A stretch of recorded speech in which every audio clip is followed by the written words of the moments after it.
Welcome to tonight's session four of the Pallid Triptych. Let's get straight into the game tonight and pick up where we left off. Dave, sans lighter, about to try and pick that back up from the floor and burn down JD's photo studio. Helen playing Robin, finding something to be angry about, and Corinne playing Nat, having an opportunity to spill the beans and maybe fill Helen in on some of the secrets that are going on around her brother's death. Let's bring everybody in. Hi, everyone. Hello. Hello, hello, hello. So can we just clarify between JD and Eugene the current way that you guys understand the scene? Just exactly how dangerous is it that they've got a lighter out for Eugene? And Eugene JD has no understanding of how dangerous it was that he got a lighter out. I don't think danger deters him anymore, even if you explain it to him. But as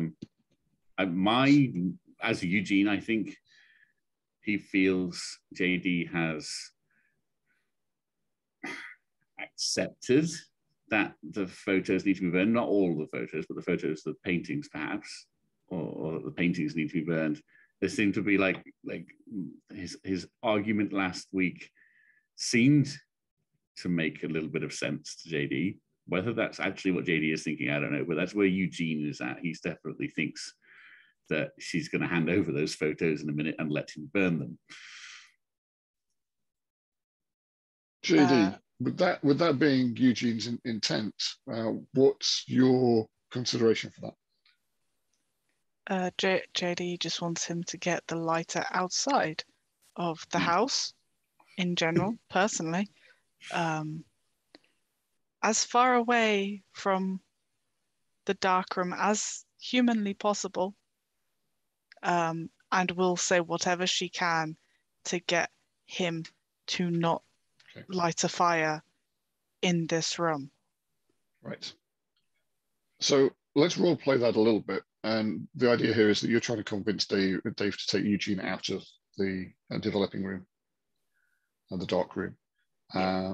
Let's see if you can convince him with some interaction. And if we need to bring dice into it, there is a interpersonal conflict resolution system in Cortex. But I think we can probably see how this plays out first. So, Dave, Eugene's going to recover the light that took out of his hand, but he's not going to relight it. Okay, put it away for now. Make your pitch then, Dave. Actually, you know what, Mike? What does Eugene want out of this? Hang on, because this has become important now. So I am spending the one plot point I have to make the lighter an asset. Okay, fair enough. You have a D6 lighter. Because it's going to come up later. Yeah, fair enough.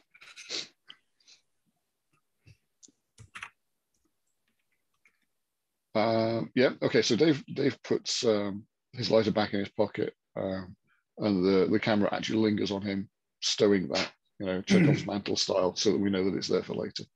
Yeah. That's a breath of fresh air, relief for JD, knowing that you're not about to combust the place. But I think JD's going to have to promise something to Eugene to get him to back down here and now. So what can JD offer to Eugene to make sure he doesn't try and destroy your work? I mean, I'm not actually doing that right now. So, I don't think she has to offer me much. Yeah, she sees that he's put the lighter away and it's just like, oh good, okay. Why don't we exit and talk about this like rational people before setting fire to the entire building? We've got to get rid of those pictures. People are dying. I can't be clearer than that. I mean, I'm still struggling to see the connection between. Trust me, you don't want to see it. No, I've seen how these paintings can make people seem a bit flustered, is a nice way of saying it. Anyway, look, if you really want, I can grab the negatives. I've not developed everything. And we can just quickly and calmly leave this room. I would say, yeah, we have to burn the photos. Any photos you've developed of the paintings, we've got to burn the negatives of them as well, and we have to burn the paintings themselves. We can't let any of this survive. Okay. She'll start rifling through her collection of photos and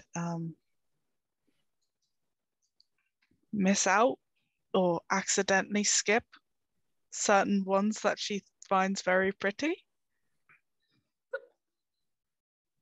Sorry, to the end that the ones that you're selecting are going to be the not pretty ones with the pictures of the portraits. And sorry, and you're going to bring them out of the room to do what? That's what I'm just chasing down. To destroy the ones that I've selected. Okay, right. To fix so, this. Basically, there are some pictures of paintings still in the dark room. Yes. Right. Okay. Sure. So, Dave, are you going to relent and not notice that, or do you think that it's something that Eugene is going to spot the subterfuge? I mean, from Eugene's perspective, he wants to make sure they're all done, but he's not going to risk getting punched again. So, despite being, pugilistic and that, but I think for story's sake, I'm not going to get in the way of that. If Spider wants to hide them away, I will, of course, as a player, point out that when that bites her on the ass, that's their fault. Sure. Okay. That's all right. I understand that. So a selection of the photos comes out. I'll say the majority. There's like one or two that are just stunning, and she can't let go of. Sure. And I'm obviously aware that that's not necessarily the end of the photos either. So you bring that out to sort of join the other two, and we'll rejoin Helen and Corinne. So is there have the party all together and relatively calm for once. Yes, although I think that Robin might be the next fiery voice that we need to listen to. But go, sorry, Corinne. Yes, no, I have told Robin about the fact that we trashed her brother's place. She seems to be fine with it though, because I explained what was happening and she believed me. It's all good. And yes, to answer your question, at the moment I'm covered in paint and bruises from where the things attacked me earlier. I haven't had a chance to clean that up. Freshen up. Yeah. Okay, so Robin's faced with Nat as a disheveled looking, sort of bruised and battered, and she's spilling some details that are a little bit unusual, but in amongst them you're picking out details about Ernest's death, and that was the point where Robin was starting to get irate, emotionally aggressive. Oh yeah, because I was telling, I had to tell her the fact that Ernest died not the way she thought. Yeah. So Robin was telling us at last that you'd come away with the understanding that it was more death by misadventure, and now the details are being spilled. Do you want to maybe tap back into that, Helen? Yeah. Why would he lie to me? I mean, I don't understand it. Why would you lie about something like that? I mean, it's horrible. It's a horrible way to die, but why? I assume he just didn't want to upset you. But it doesn't help because all he does is make you upset that he lied. It's like, oh my God, I knew I should have come. I knew I shouldn't have left it all to him. And I wondered why they wouldn't let us have an open casket, but I didn't think to ask. I just made assumptions. Oh God. But I'm sorry. Well, I'm... Why is he painting? He painted things on the wall that came and attacked you. I don't understand. I don't understand either. I thought I was going mad. And I mean, maybe I am, but if I was going mad, so is everybody else. Or I'm thinking I am, because anyway, yeah, I don't know what is happening. I mean, I'm trying to make sense of it, and I'm trying to get something down, but I don't. Let's have Eugene and JD step in while your sort of head was there in your hands, Corinne. Yeah. Is there a fireplace? JD's apartment. It's JD's choice. So what kind of heating do you have I'm here? sorry. Yes, we're not in the big townhouse with the servants anymore, are we? No. No. Is there a fireplace? No fireplace. No fireplace. No. Okay. Maybe a gas stove. Maybe. But if you follow me through the back, she'll take him down to the alleyway next to where she goes and grabs ice cream from the neighbors. And Is that are you in a townhouse, or you're in a brownstone, and you've got an apartment? What sort of building is this? it's like an apartment complex type thing. So what floor are you on, JD? Probably the second or third. So it'll be down those. Yeah, the sort of fire escape stairs that are on the outside of those buildings. Okay. How? So you take Eugene out that way. Eugene's going to feel a bit hesitant about going out on one of these, and you feel a little inclined to go up rather than down. That's Eugene feels inclined to go up rather than down. Okay.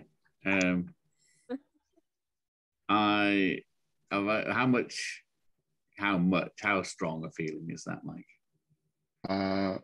You can just tell me that you're not going to follow that feeling for now. Right. Okay. But I think if he's feeling the tug there and he's resisting it, I think that he's going to resist aggressively. So I think he will snatch the photos out of JD's hand and go, it's trying to get me now, and start lighting them here on the fire escape.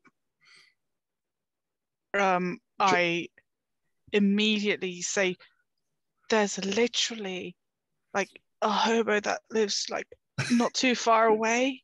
He's going to have the photos. He's already got. He's lit the corner. He's already got a lit fire. Staring intensely into the flames, watching it burn. And as it gets near his if there's any conflict over the fire escape into the night. If there's any conflict over how the narrative goes between the two of you, we do need to turn to dice to resolve unless somebody relents. If JD is trying to stop you and get them to the hand warming briar of like whatever those oil barrel things are that they burn all the wood in. If she's trying to get to there and you're trying to burn them now as a part of your resistance, Dave, we need to look at that as one of you has to either give in or we need to look at dice. If Spider tries to stop me, I'll roll. But if she's just like exasperatedly saying, "What are you doing?" then that's exactly what JD's doing. She's crossed her arms, looking at you, kind of like, seriously, you couldn't have waited till we got even to the bottom Too dangerous.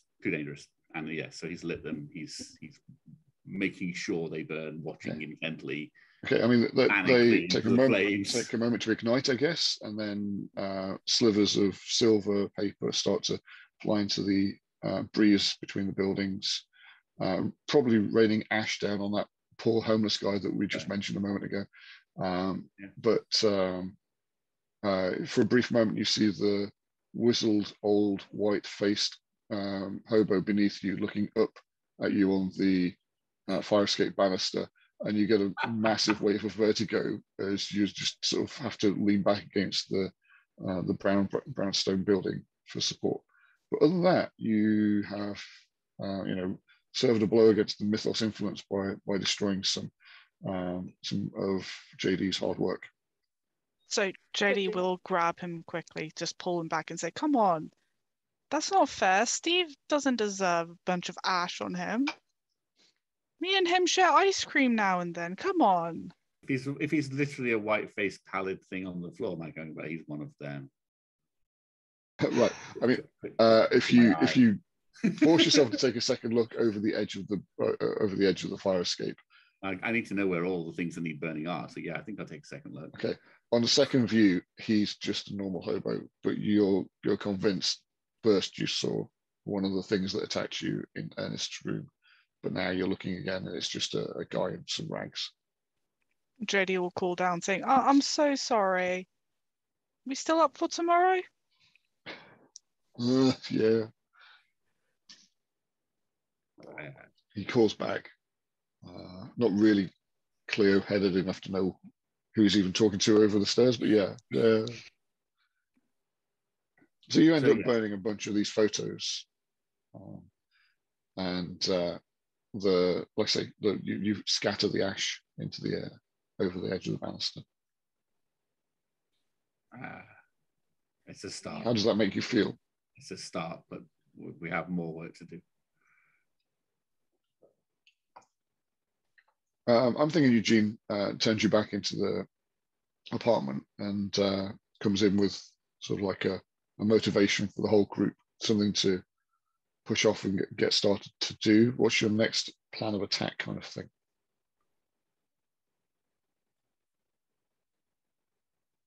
You're asking. I want the painting from the bank. I know where that one is, so we need to go and get that and burn that. We know that there's one at the church. We need to go and check that out. I mean, getting the painting and burning it is probably going to be harder than just going and burning it, because people don't often take kindly to people just going and burning paintings. Yeah, Eugene's beyond caring about people's opinions in these crazy psychotic ways. Yeah. Eugene's motivation, though, is to save people, though, right? Yeah, that's why he wants to destroy paintings. It's saving people. So it is that he still cares about people. It's just he has a very special way of showing it. Yes. Through preventing them from dying horrible deaths. Yeah. Through art appreciation. Art appreciation, yeah. So Dave is saying painting in the bank, painting at the church, but you don't know the third painting because your line of investigation didn't turn up the third name. What were you doing out there? What are you two doing? Do you know where the immolation painting went? Where the third painting is? Do you know where it is? The third painting. Which one? We know where the crucifix is. We know where the ledge. The crucifix. Crucifixion painting. The crucifixion painting. We know where that one is. We haven't been there, but we know where it is. And the man on the ledge looking down. We've done that one. Well, we know where that one is. It's the third one. Bank. Is it a bank? No, that's the ledge painting. That's the ledge painting. Yes. The crucifixion one was. Oh. We know where that one is. It's some sort of church. And where was the other one? The other one.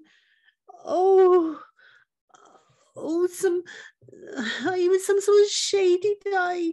JD, can you remember what he looked like? He was the one with the woman and the guards that didn't want you taking pictures. Who was that one? I can't remember his name. I can't remember anything. It's gonna be fine. Don't worry.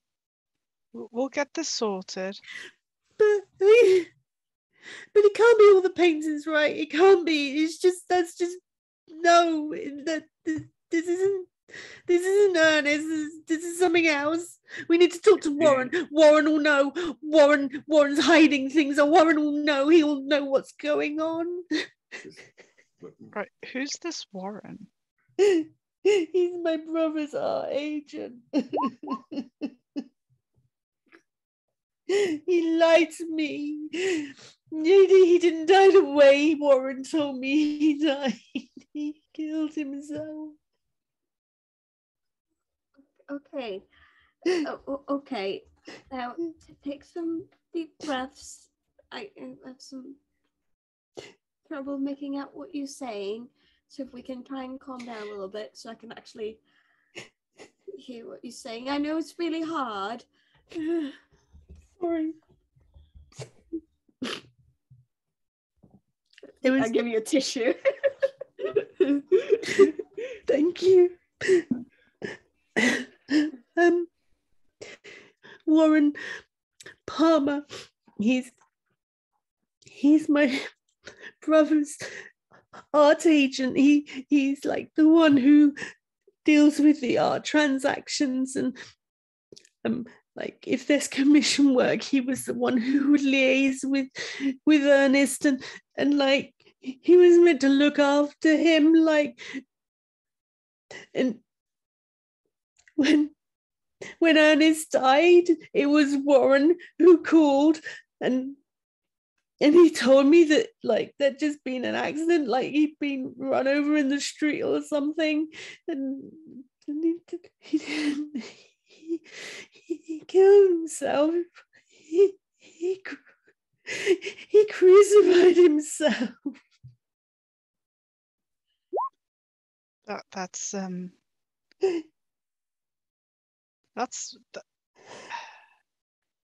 maybe it was less to hide. Maybe it was because he wanted to help your feelings, to make you not aware that what had happened. I deserve to know how my brother died. I could have done something. I wouldn't have let those paintings be sold if I'd known anything about this. Like, just right. How likely is it that these paintings actually had anything to do with any of these? It's very strange the fact that there are two scenarios depicted in the paintings and then executed afterwards. But what about the painting behind the wardrobe, the one that came yes, alive? And then, what when me, about... yes, I will get to that. Then me and Eugene went to, because we're investigating this case, we didn't initially know that poor Robin's brother was dead. And we went to his apartment because we thought he might be connected to the case. In his apartment, behind one of his wardrobes, there was these weird paintings of these ghouls or little weird, like, kind of homunculi creatures. And then they came out of the... Okay, now this sounds completely insane, I'm aware of that, but they came out of the painting, attacked me and Eugene, tried to push us out towards the top of the building, and you can see I got all these bruises on me, and all this paint, as in I was trying to deface the painting with the paint, but I couldn't manage because there was too many of them. While JD is listening to this, what are your thoughts? I'm completely insane. Yes. Mostly that you're completely insane and she's really concerned about everyone in this room. Just like we've got a pyromaniac, someone that is clearly grieving and is being spun on a weird tale that this crazy person that is working with the pyromaniac is talking about. It's a bit like she gets it, they're weird paintings, but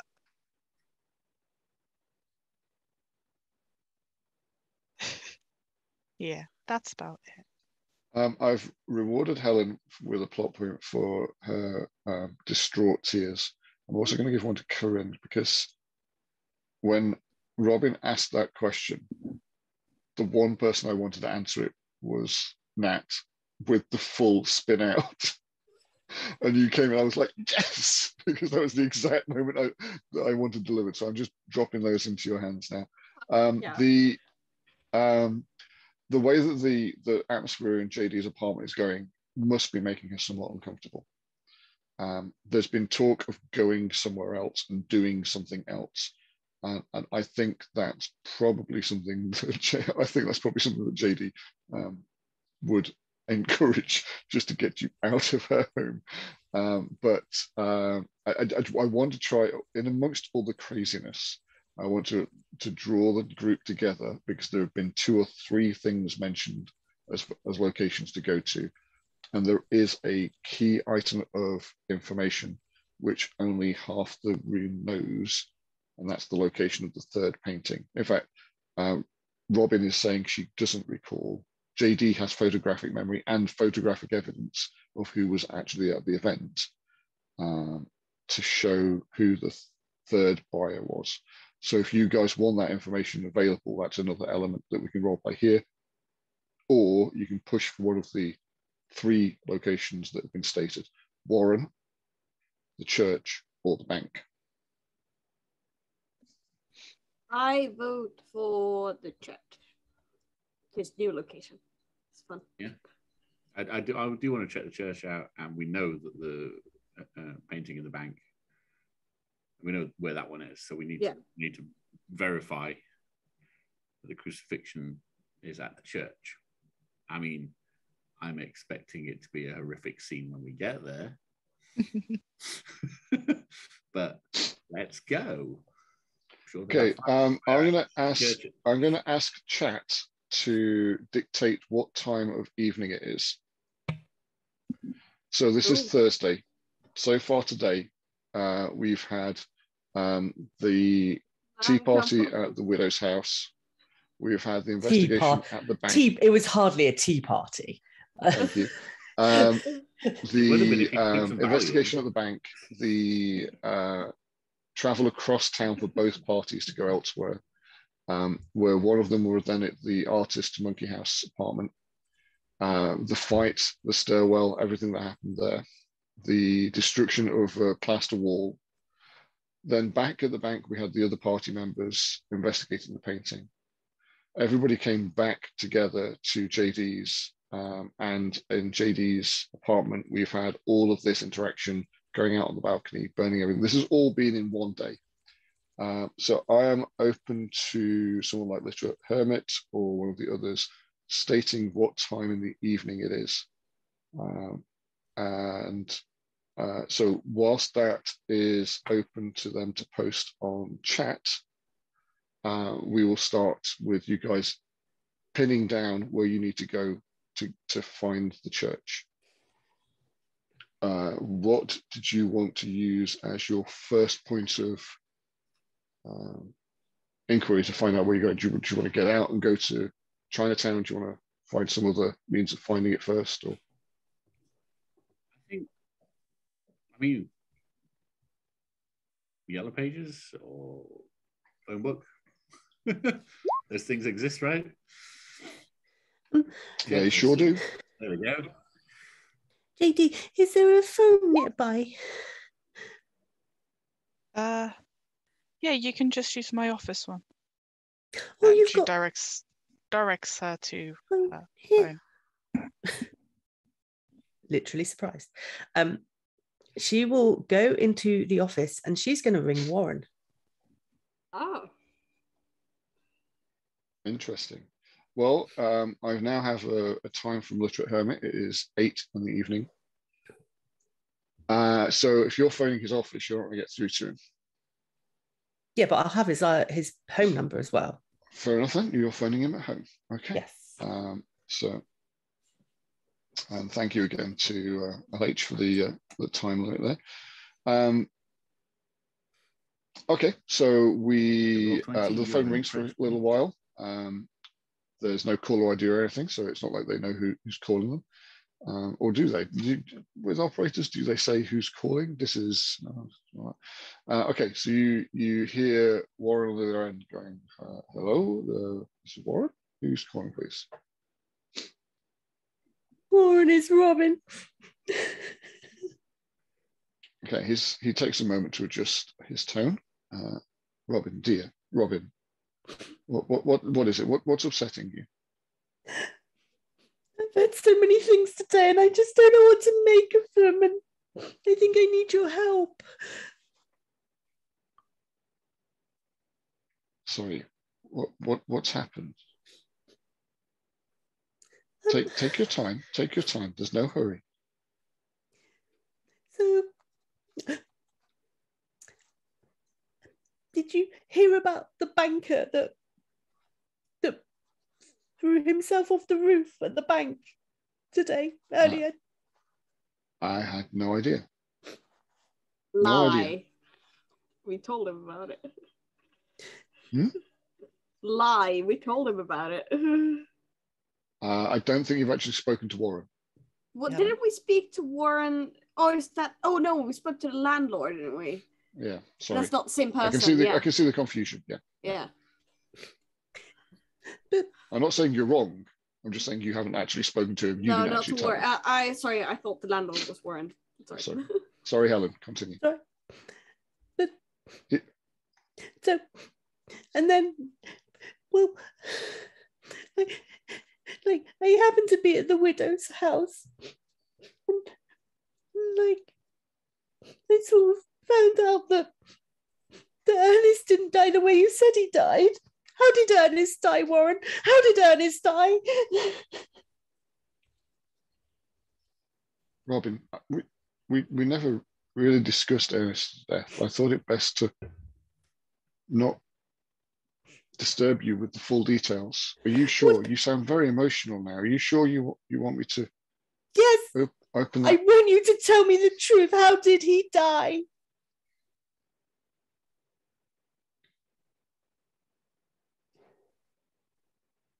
There's silence on the other end.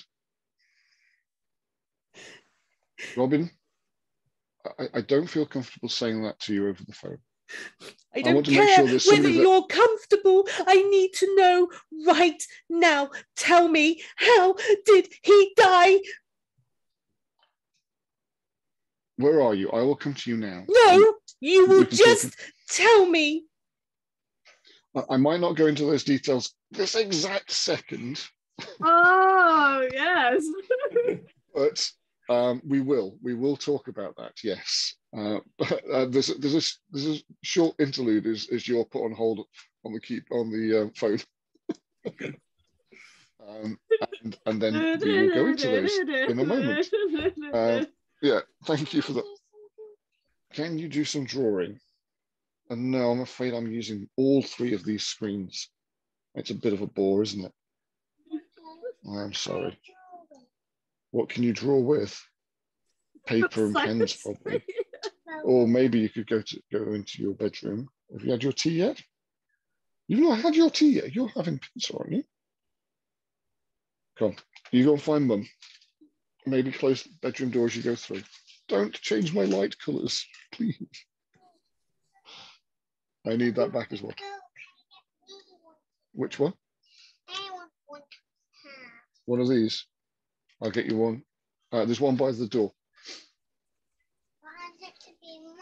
Good night. Good night, darling. Good night, everybody. Good night. Oh, you can take that one with you into her room. No, then. That's really good. Thank you.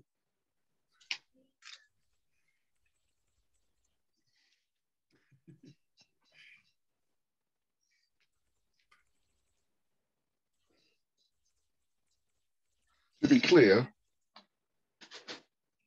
Warren was reticent before that happened. And you should be again. Come on, darling. Mum's trying to get you to go in there. Let me walk you through for a second. Sorry, guys. Be right back. What's happening in the living room?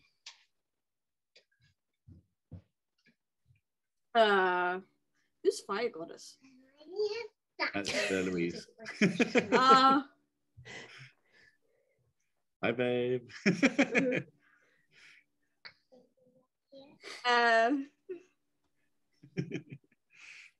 yes. We in the living room. We're just chilling. JD thinks that me and Eugene are completely insane. He's trying to explain in great detail what happened with the little homunculus that attacked us, the little ghouls. Are you not discussing what you want to do next then? I mean, that too. Which is to go to the church and see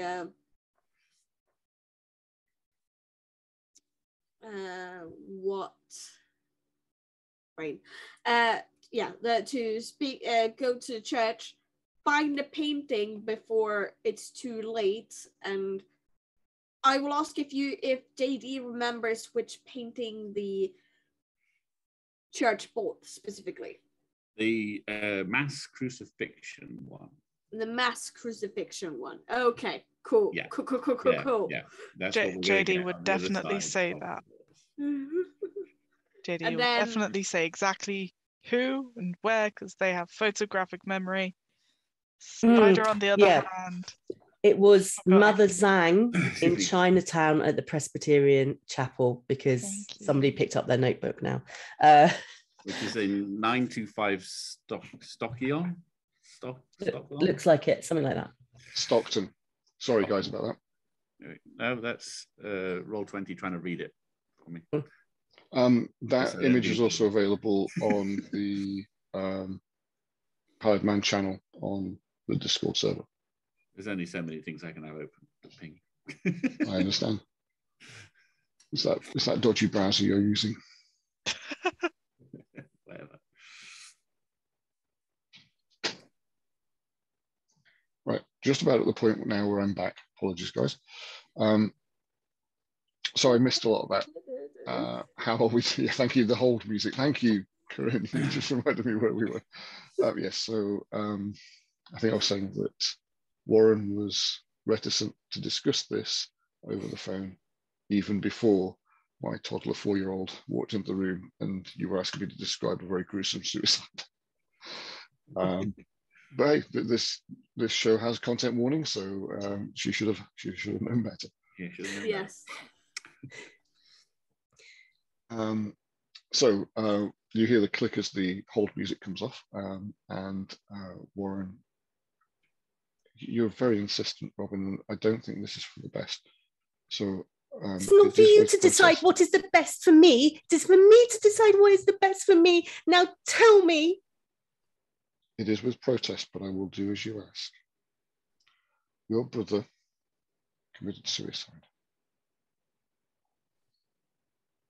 How? He did a number of grotesque and ruinous acts on the roof of the monkey house.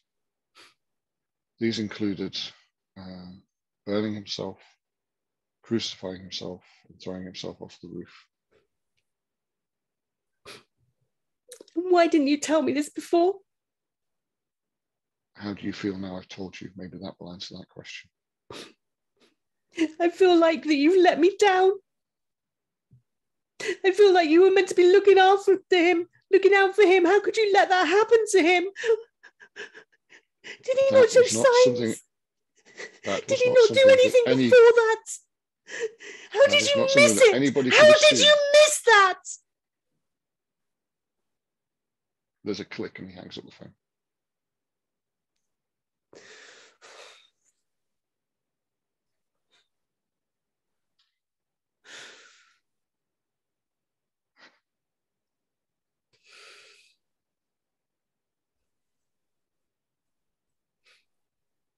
Where did everybody else want to go? I want to go to the church. Church. It has now dawned on me, not on Eugene, that he missed a bit. He missed the fact that all 3 paintings are being enacted by each victim, not each painting separately, 3 separate victims. Sorry, Dave, what makes you think that? I'm going to get you to just unpack that for me a second. We've got 3 paintings. We've got a crucifixion painting, an immolation painting, and a ledge painting.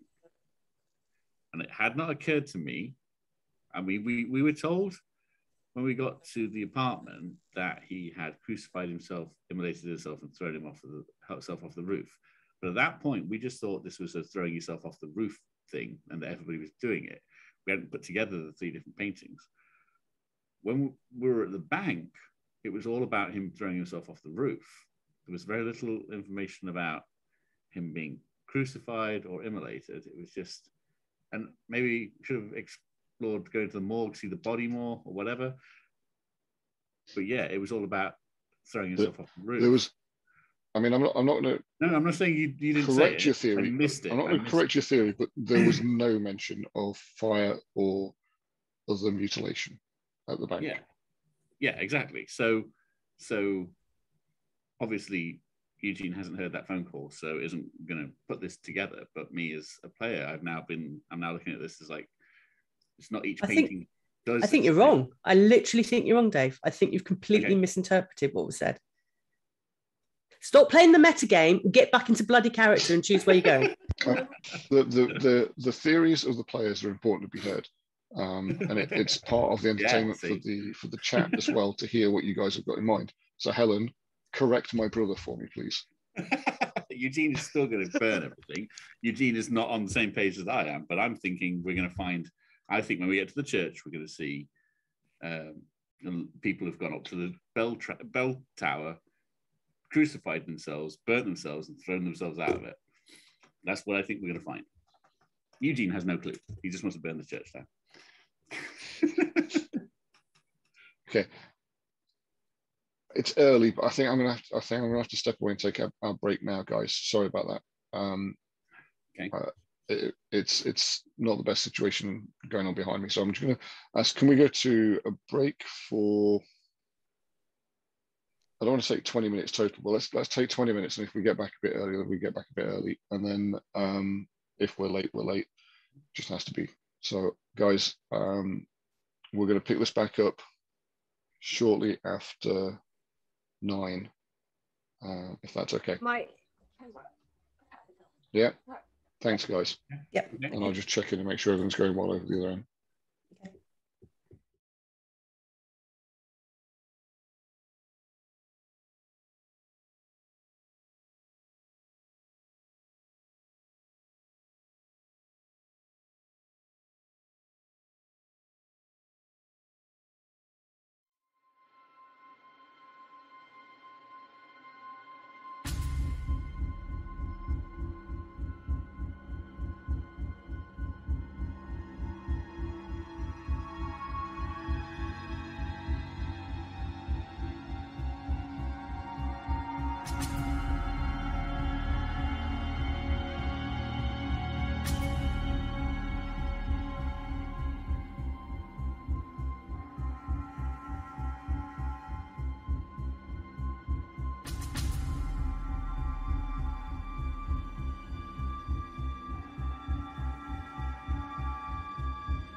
Okay, thanks everybody for that understanding of our interruption of service. We're back now, and I'm hopeful that there is peace at last in this household.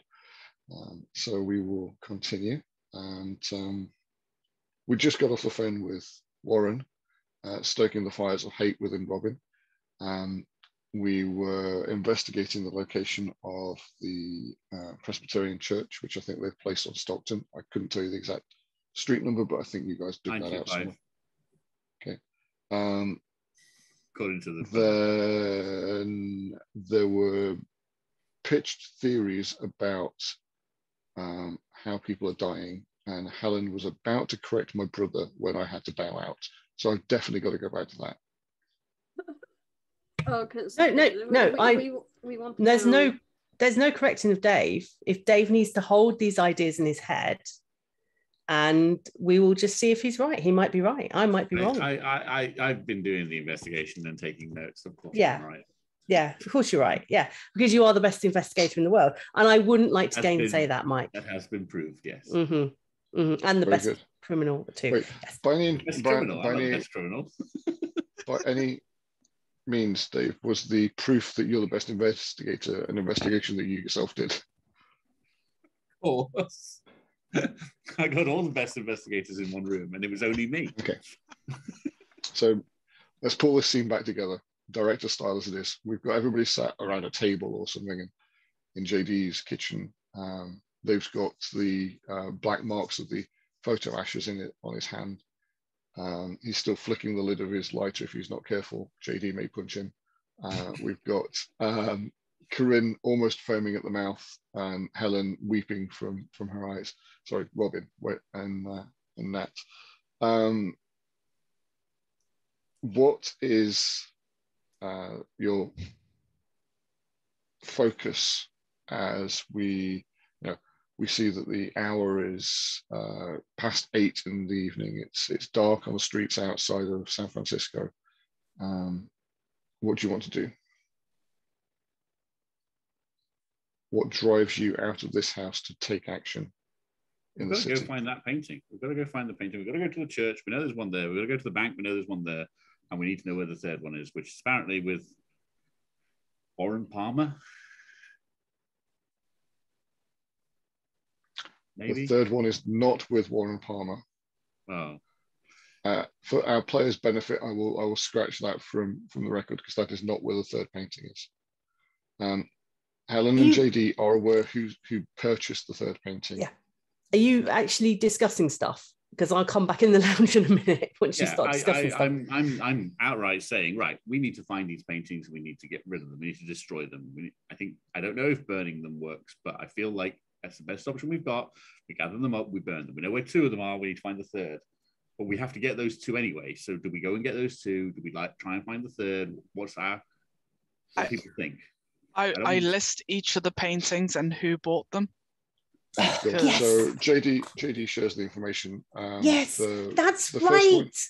That was it. Frank Lanza. That's the one who took it. Oh, well done, JD. That was really niggling my head. I cannot believe what Warren just did to me. Right, what's the plan? Burn everything. Okay, so the name Frank Lanza may leap out at Nat, but definitely does for Eugene. I'm just saying, I thought I knew that name, but I've not got it written down. So when did it get told to me? They got told that they got told that name at the auction house as they met him. But you haven't had that information. You rolled against Frank Lanza to try and get the name, and he was using his influences to keep himself anonymous. But these guys met him and know. So, Frank Lanza is the mob boss for San Francisco.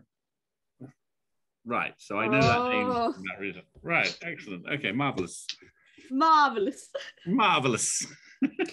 So there are 3 paintings, 1 locked in a bank, 1 in the possession of the mob, and the other one in a church. Where do you want to go first? So I think we go to the church. You want to get some beautiful pictures there. You want to get rid of all of them? Yes. Because people are dying. And these paintings are the reason. But there's 3 paintings. There's only been 2 deaths as far as I know. Nat, As do you know far as any have others? time, we might have time to save a life then. Even more important that we get them.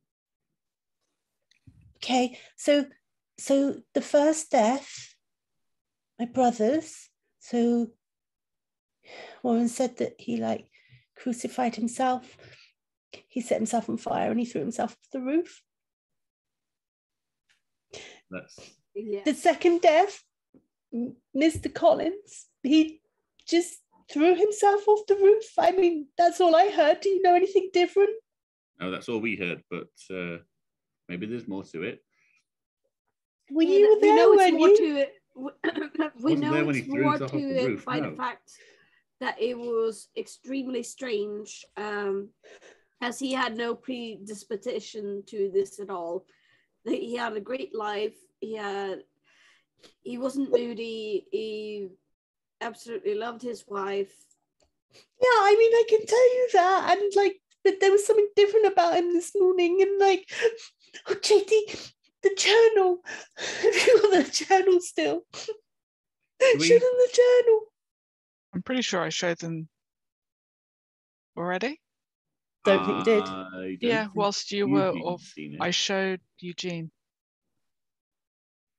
Yeah. Oh, did you? Yeah, because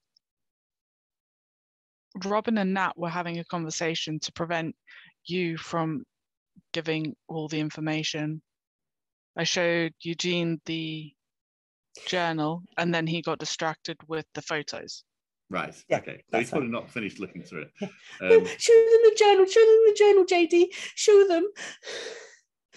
Because something changed. Like he was fine last night, and the end. Go to the end. Look at yesterday. Okay, yesterday, like normal entry, and then like this morning, like since last night, since he got the painting, like look how it's changed. Look what he's written over and over again. Look. Pallid man, the pale man, not the pallid man. Yeah. Pale man. What is the pale man? Okay, if I make this, no, don't close that one. I don't know what the pale man is, except there was the pale men in the picture. There was one, and then it became 2. It was 2. There was 2.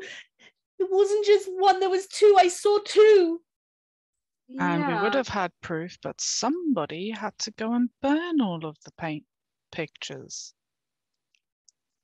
Last time we saw pictures of those weird white people, we had to kill them with an axe. You'll be thanking me later. Right, of course. Just Warren knows something.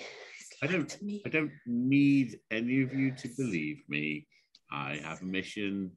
I will get on with it. If no one wants to help, I will just get on with it myself. Oh, No. we do believe you. So with that in the air, Dave, Eugene's moving for the door with that as a demand, yeah? Yeah. I mean, I've got places to go now and things to burn. So we the camera pans back, taking everybody in as Eugene storms out towards the door and makes his declarative statement. Well, you're not going without me. Betty grabs her camera equipment very quickly. I'm coming. Oh, by the way, JD, I need a picture of the banker. Oh, I should probably have one of those. Yeah. She's still got the portfolio of the images she was going to give to the rich person that I've forgotten the name of. To Cecile. Do you want to get Cecile, that thank couriered you. over to the newspaper? I don't need that to be another scene, is what I'm saying. No, I was just going to fish out one of the pictures of the guy she's asking for and give it to, I say she, Robin. Nat, damn, sorry. Yeah. What I'm basically saying is I don't need to, unless you guys are going to the paper, I don't need to run a scene where you're going to the newspaper just to drop off that. So do you want to No. get one of Corinne's street urchin friends to run that over the paper or something? Yeah. Wait, are you giving it to the newspaper? Yes, I'm a reporter. Oh, well, this one's for Cecilia. I'll have to get another one developed for you, I'm afraid. Can you not get one developed for Cecilia? Well, I've already done these for her. After all, the These are newspaper will my pay you for clients. this. The newspaper will pay you. I'm not. You're not being given it. I'm not asking for free. I'll need that in writing first. Well, You can do that. I can give them yeah. I can give her in writing. I'll write out a check. There you go. There you It might go. not be a check, but you write out a receipt saying, Yeah. we've taken possession of this, and you can charge the paper Yeah. your usual rate. Usual rate will be increased due to the fact that somebody went and burnt all the paintings. You need to replace some Negatives. materials. Yeah. Yes. You're welcome. Thank Where are we you. going? Where are we going? Where are we going? We're going to the Chinese Presbyterian Church, whatever, the CPS Church. This time of night, are they going to be there? Nobody's going to be there. I hope not. Yeah, just imagine how Don't eerie the want photos will come Don't out. want anybody else getting hurt, but I think we're going to get there and find out that people have been hurt. So let's go find out. Okay. Oh, you're so pessimistic. Do you not think we should call the police? The police have seen 2 of these murders or 2 of these deaths, and they seem to think that there's no connection and no reason to rule any of it other than a suicide. So no, I don't think the police are much. Well, see, there was this one police officer, very sweet guy. He let us have a look at the painting in the bank. But then he went a bit weird. Yeah, it was a bit weird. I tried to get him to talk to someone because he was quite antsy afterwards. Well, we'll go back to the bank in a bit. Let's go check this church out. Okay. How long does it take us to get to the church? And how are we getting to the church? I mean, there are trams running all through the night. Okay. And depending on where JD's place is, to be honest, I tried to pitch all the locations for this quite close to Chinatown. Yeah. But Chinatown's not a small district. Yeah. It's quite a significant It's area. 20 minutes away. It's fine. Yeah, at most. So we're talking about maybe 8:45 by the time you get in there.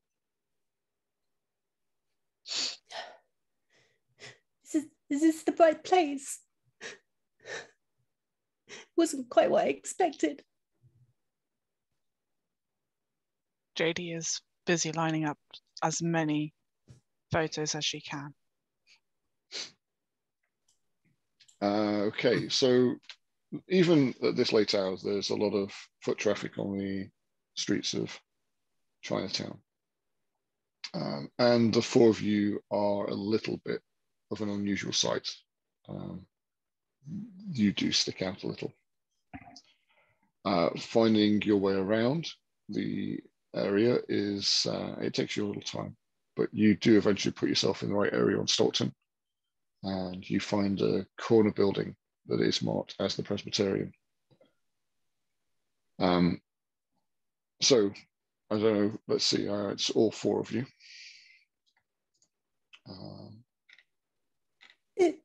It's an actual church. It doesn't look like a church that I know of.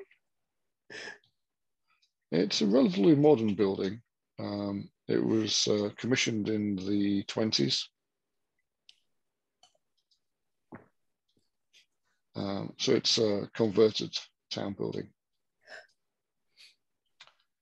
So as you approach the actual outside of the, I think maybe if I remember right, the walls are whitewashed, so it does stand out a little bit as a brighter corner building. The streets are dark, and as you get close to the building, you can hear there are the muffled sounds of music from inside. And the curtains seem to all be drawn. What sort of music? I mean, it's difficult to tell through the closed windows and stuff, but if you want to like press up close and have a good listen. Yes, please. Okay, it sounds like instrumental worship music. Okay. So not like something live, something recorded. In fact, it just skipped and repeated. Oh. Oh, So as you're listening, there's a scratch, a hop, and then the same bit of music you were just listening to plays again. That's not a band. That's a record. Here's a record. Right. Are the doors locked? The doors are not locked. Swing them open. Okay. The doors open into a small foyer area. The lights are dimmed. There's a few seats, a few bookcases on trolleys filled with hymnals and Bibles. And there are doors leading out through to what looks like a well-lit area, and further into offices and other things maybe within the building. You'd have to explore to find out where you're going. You hear the music skip again. Head over to wherever the music is and Okay. stop the record. As you're getting a bit closer, you can start to almost taste a coppery sensation in the air around you. The doors that had light coming from underneath them seem to be the direction from which the music is playing, and it skips, repeats, and returns to the bars that you started to hear before. And open the door. As you open the door, there seems to be a lot of dust in the air, and you can hear a repetitive sort of percussive dripping noise somewhere inside the cloud of choking dust. oh no. Oh Put no. my head in. Dave, I'm going to need you to What's the smell? What's it smelling like? mythos check from Dave. Yep. I'll throw the dice up for dice roller just crashed on me. Bear with me a second. Smell. Yeah. I'm gonna gonna go work. with. Can I put alertness in this, because I'm actually looking for this. I'm ready for this. Oh, Dave, you want 6 or 8 mythos I'm an exposure 8. now? I'm an 8. Oh man. Okay, I will ignore that one. I'll roll an 8. Yeah, it's like I'm feeling like I'm getting used to this now. So I'm not here like I'm not gonna run in here and think, oh my god, a body. I'm expecting to see bodies. I'm expecting to see horrific, horrible deaths, and that's what I've come looking for. So Okay. I think I'm gonna stick alertness in if you're all right with that. You're gonna throw alertness in. Yeah. Okay. I'm spending a D8 to keep all 3 of those dice, so that I've got a difficulty of 10 for you. I'll use Moxie. I'll use Moxie for my specialty. I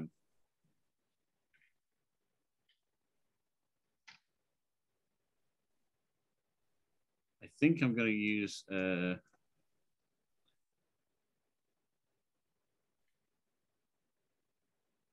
going to use the muffled music. Oh, I've just lost the bloody dice roll.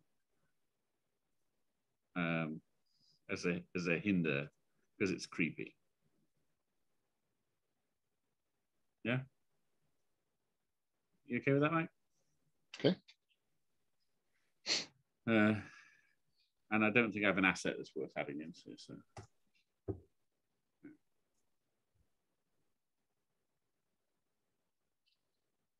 That's right. There you go. What am I trying to beat? I think obviously beat it. 10. 10. Yeah, you've done fine. Yeah, Okay. I'll go with the So 10, you've steeled 10. yourself for the site that you see coming in. I don't know how close behind you the others are, but they'll need to be doing a roll as well when they enter, unless you stop them. You find that you're stepping over ruined floorboards and exposed masonry beneath. You're stepping past trashed pews and splintered wood. And in the distance towards the altar, by the jumping record of the jumping needle on the record, are numerous makeshift crucifixes with what looks like choir members hanging from them, drained of their blood. Okay, new theory. Drip, drip from each of the bodies as the open sore wounds of hastily found nails have left them exsanguinated on these makeshift crosses.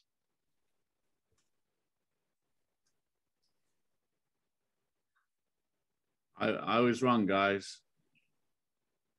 Only slightly wrong. But yeah, pretty much what I expected to see. Just you reckon there must be maybe 12, 13 people here? Can I see the painting anywhere? Okay, so you're wiping some of the dust out of your eyes and scanning the room. Hanging over the door you just walked through is the painting. I'll rip it down and drag it back into the main part of the church. Okay. It's the first time you've seen the painting for you. So for you, it doesn't really make an impact, but it's a painting of a church that's been filled with a congregation of multiple of these white ghouls. We need to burn this whole place down right now. Why? Do they have so the others are sort of stood in the doorway. The others are kind of stood in the doorway or in the foyer as you burst in. I don't know how close behind you they followed. I'm going to skip out to the ladies and find out where they are in amongst this. Corinne, you're highlighted on my screen. Did you follow Eugene in? I would, yeah. Yeah, I'm going to need that sanity check. I think you have a mythos of 6. So I'm going to use the same I do have a against mythos of 6. I am. I'm looking at 14 from you. Oh God. And while I'm doing that, I'm going to check what I'm pretty. Look, JD's yet to pick up any, so I won't even check their character sheet. But it also looks like currently Robin has none. Is that correct? Sorry, I was not able to pay attention quite so well then. What was the question? I was just checking mythos, but your character sheet had none. I found it. No, I healed it last time. Yes, you did pick some up, so you feel a little unnerved, but you had the plot points spare to clear it. Thanks for taking the plot point, Dave. I see that you did that when you used your hinder on the eerie music. I am going to cursorily look around and see whether they've got a fire axe in this church. Let's assume there are fire safeties somewhere, but I doubt it's in the actual chapel area that you're in. Yeah, okay. Well, if it comes to it, I'll look around for something as a weapon, but I am dragging this painting out and...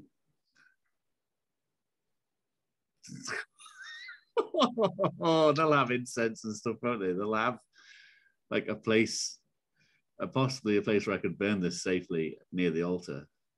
So I think I'm going to go off and burn this damn thing on the altar, really, aren't I? Okay, I'm paying you a plot point for that. I succeed, though. Yes, you do. You do indeed. And I'll take that D6, but I'm not going to add it to the doom pool. So I'm going to give you a plot point. That takes you to 3. I'm going to drop the plot point relation to mythos. I've trained you now to spend your plot points. I feel that I can rest that. So it's now going to be difficulty based on the scene. So you've been facing that.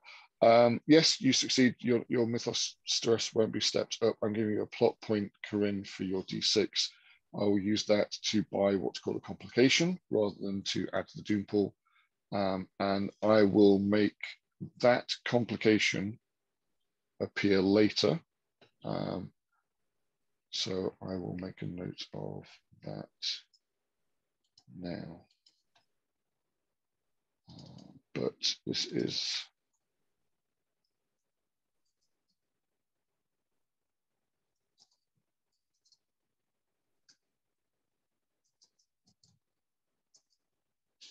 when that makes a little more sense, I'll tell you what that is. Okay. Okay. What did you see? What did you see? So that sounds like Robin's next at the door. I've literally like I barely crossed the threshold.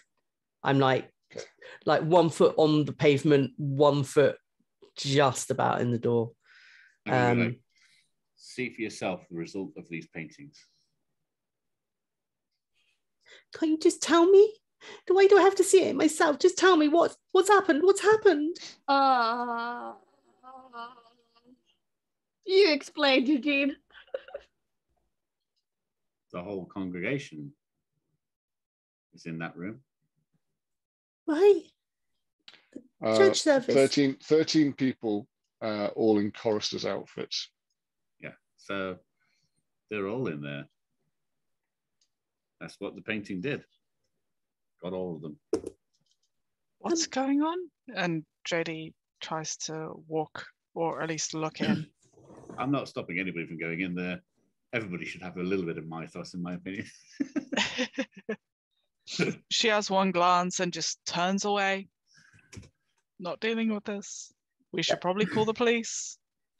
Wait, so they're just having a church service. Why is that unusual?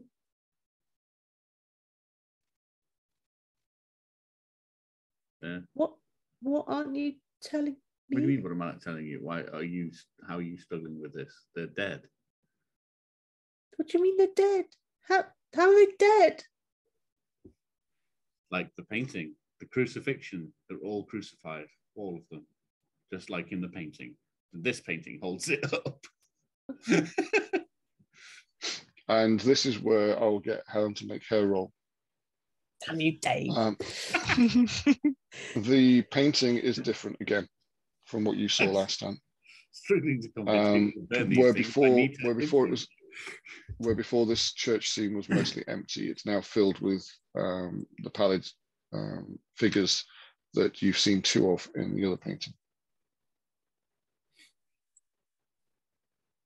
Okay, dokie. There must be maybe 20 to 30 figures in this painting, seated in the church. Still the same figure in the middle that was there in the previous version of the painting, but now all the pews are filled. I'm going to flip. Carry on without me. I'm just struggling a sec. Can I use my art history if the painting's changed again? You can. Don't roll just yet, though, as I'm putting the dice together in here. Yeah, that's fine. I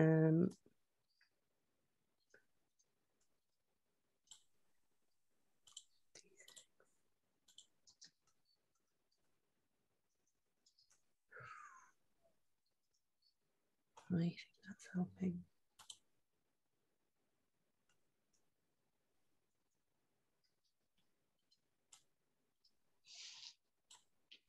You have no mythos exposure, so I'll drop that.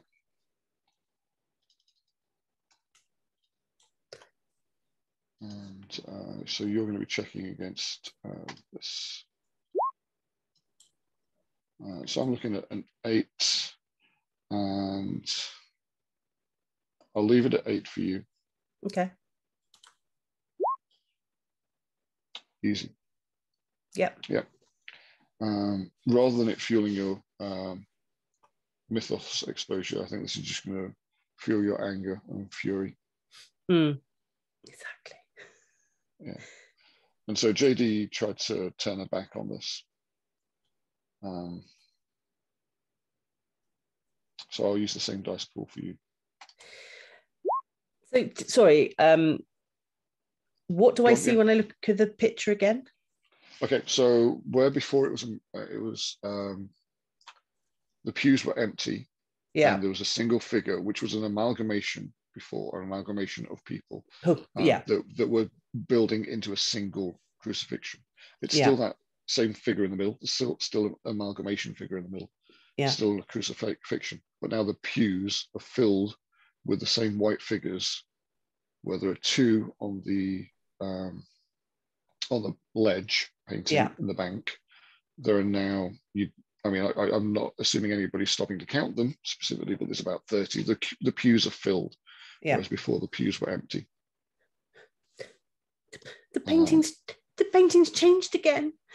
That wasn't how it was. There wasn't people in pews. It's changed again. It's changed again. Yeah.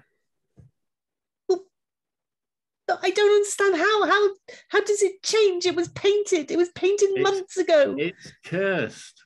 People are dying from this. It's cursed. How can it be cursed? How do you make a cursed painting? I don't know, but that's what it is. So is the painting cursing the people, or are the people cursing the painting? People who had no part in making these paintings. This congregation didn't make this painting. The bank manager didn't make this painting. Yeah, people who had nothing to do with making this painting are dying from this painting and from the other paintings. We don't know it's because of the painting on the wall that came out and attacked us. But we don't know it's because of the painting. Like, maybe what other conclusion can you make from that when we have an entire room of crucified fucking priests? Maybe it was the leader is the church leader there? Is the church leader in it? Who would lead the services? The church leader wasn't in the apartment when we had to destroy. No, but I'm talking about of white men that came out of a wall. This could be coincidence. It doesn't have to be. It wasn't at the bank when the guy threw himself off the roof. There's no church people there.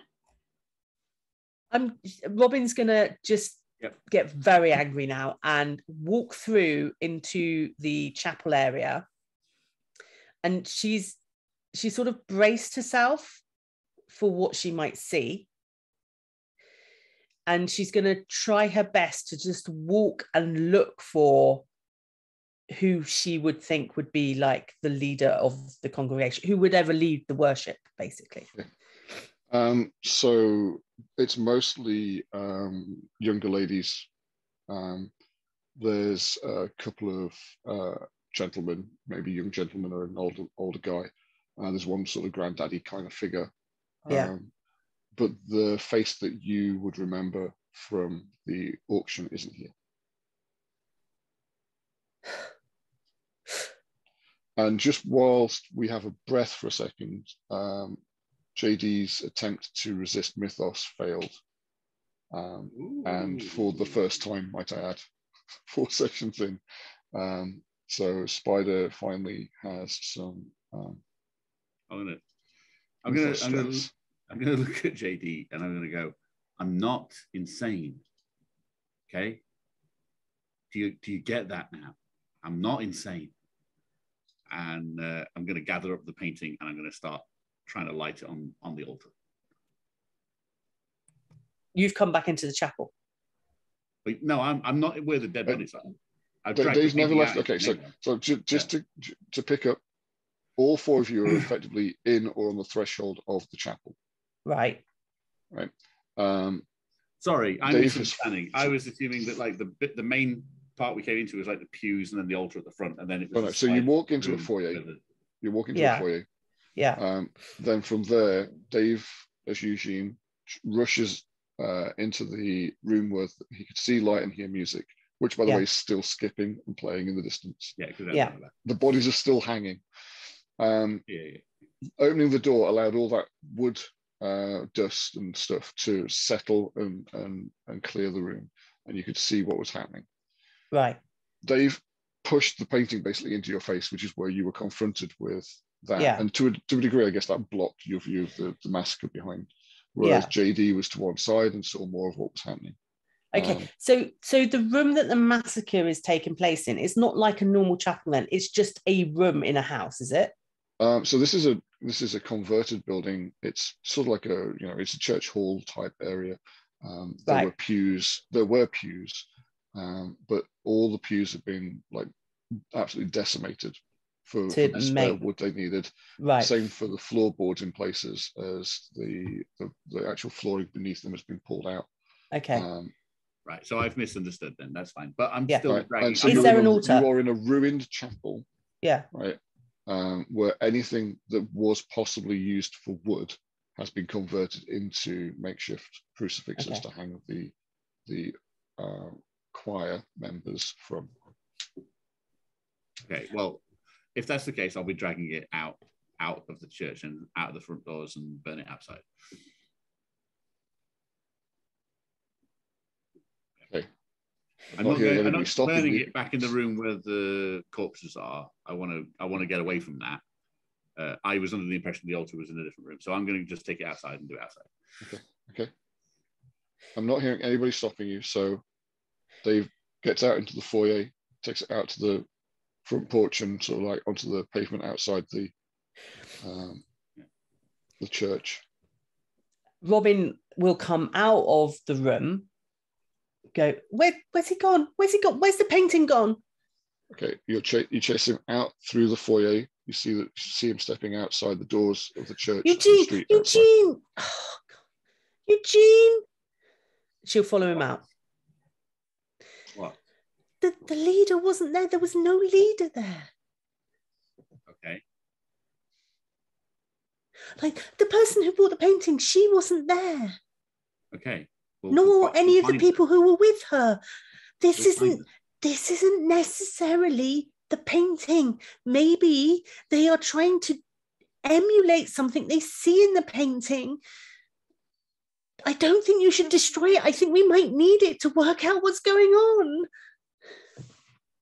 I don't think we need this. I do. I'm gonna literally like grab the painting and like pull it towards me. Tug of war. Sure. Okay, guys, I need dice rolls. Well, this is the way it goes. Dave holds the painting and Helen is trying to take it off of him. Dave, your outcome is that you want to be able to burn it. Helen, you want to protect it at least temporarily. Yeah. Either one of you can at any point say you don't want to get your outcome anymore. At that point, you give in, you take a stress and get a plot point instead of rolling dice against each other. Yeah. Dave, you currently hold the painting and Helen is trying to do something. So you're setting the difficulty for her to take it off of you by rolling a dice pool of your creation from your stats. And then Helen will roll against it to raise the stakes.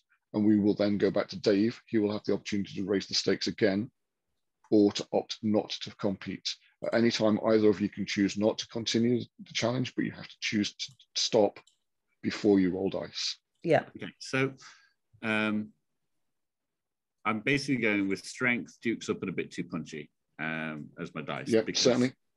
I think that while this doesn't represent me actually punching, it's a physical alteration. I think it does represent the fact that I'm being fully aggressive and putting all of my effort into it, basically.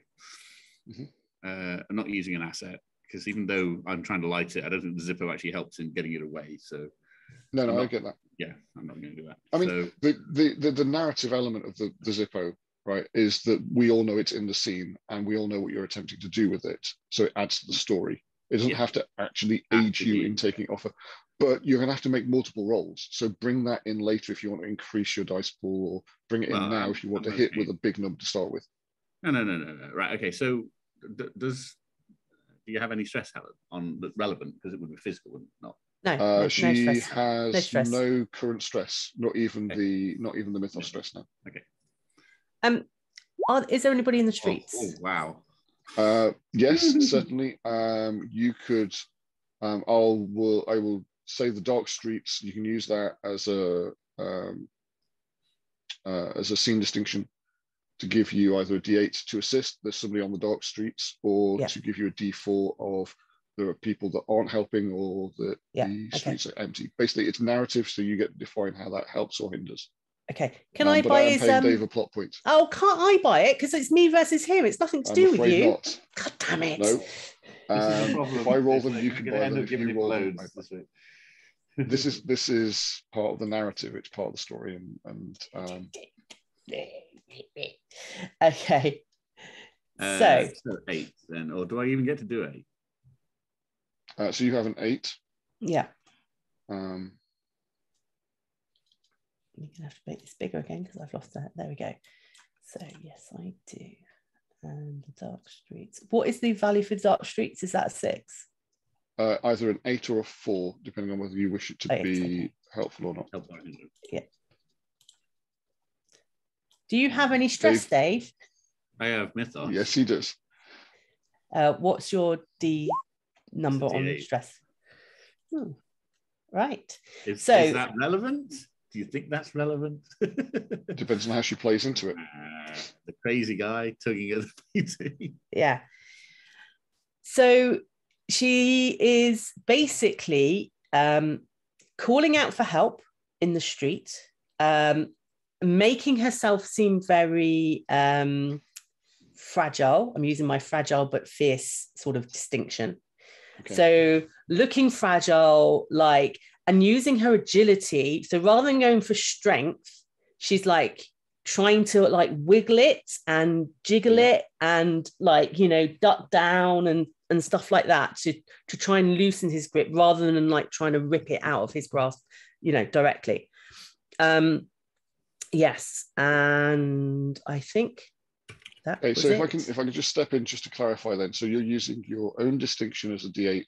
To use another distinction, you'll need to spend a plot point to bring that into the dice pool. Is that not an asset then? What's the other distinction? If you want to buy an asset as a D6, you'll have to spend a plot point to buy the asset. Oh, I see. So sorry. So if you can't justify one of your distinctions into the pool, the scene distinctions are backup ones. But you can have 2 if you spend a plot point to buy. Oh, I'm spending. I'll spend a plot point. You can. That leaves you with a plot point left. Yeah. If you then need to add some dice together. Yeah, that's fine. Okay, so that's my plan, and here we go. Oh dear! I love it, but oh dear! I didn't know. Okay, you haven't dropped your plot point, so I'm going to give you another one, Helen. Okay. Rather than give you 2, you gave me 1 back. I give you 2 back. So Mm-hmm. I will add 2 more dice to the doom pool. This fight is not good for the scene, but let's keep it going. God. The scene might be fine, but later on you'll pay for it. You did beat Dave's roll, though. You did beat Dave's roll. So the current target is now 9. But you also don't have a spare dice for your effect, so it remains at D4. Yeah, but that's all. Can you beat a 9, Dave? So she's cancelled mine, though. So I've got to beat a 9. Yeah. We're going to keep going until basically. It's like a back until and forth. One of you gives in. It's like Chuckle Brothers to me, to you, to me, to you. Very much Chuckle Brothers. Or you just do the decent thing and go, yeah, I managed to get it from your hands and left it. So there's another element to this. The person, hey, you know that's not happening. There's another reason to give in. There's another reason to give in. When you give in on a conflict, on a contest like this, you narrate how it goes in their favor. You still have to give them what they came for, but you tell them how it happens. I'm not giving in. I'm going to basically do the same roll again and just try and be a 9 because I still don't think the Zippo lighter is relevant at this stage. Mm-hmm. So just more. Whoa.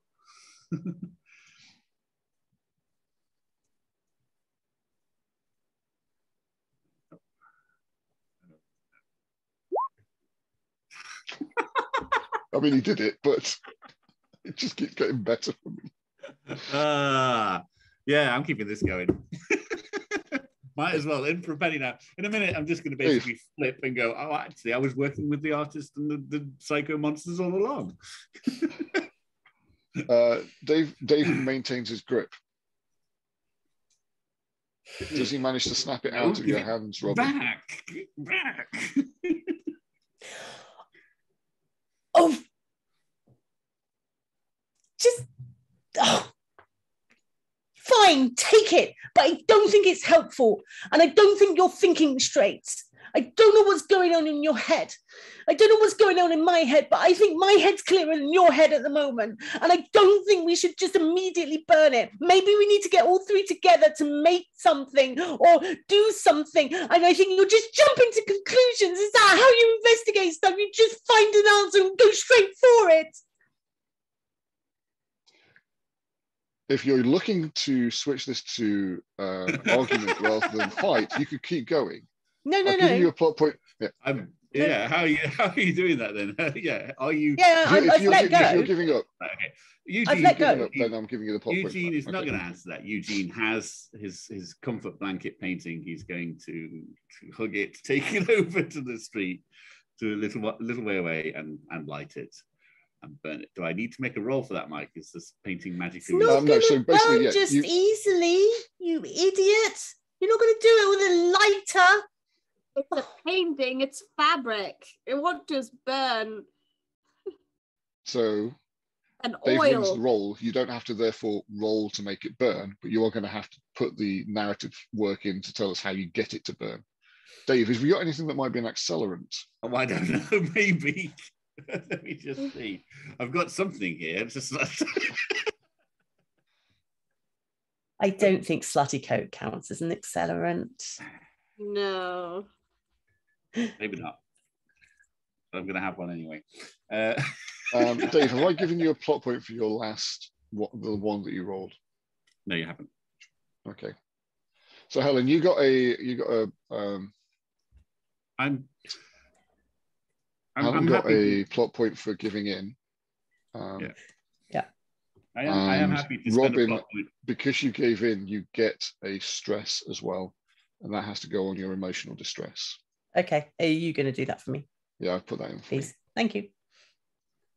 I'm going to spend a plot point, Mike, and I'm going to make another asset. Here we go. I'm going to...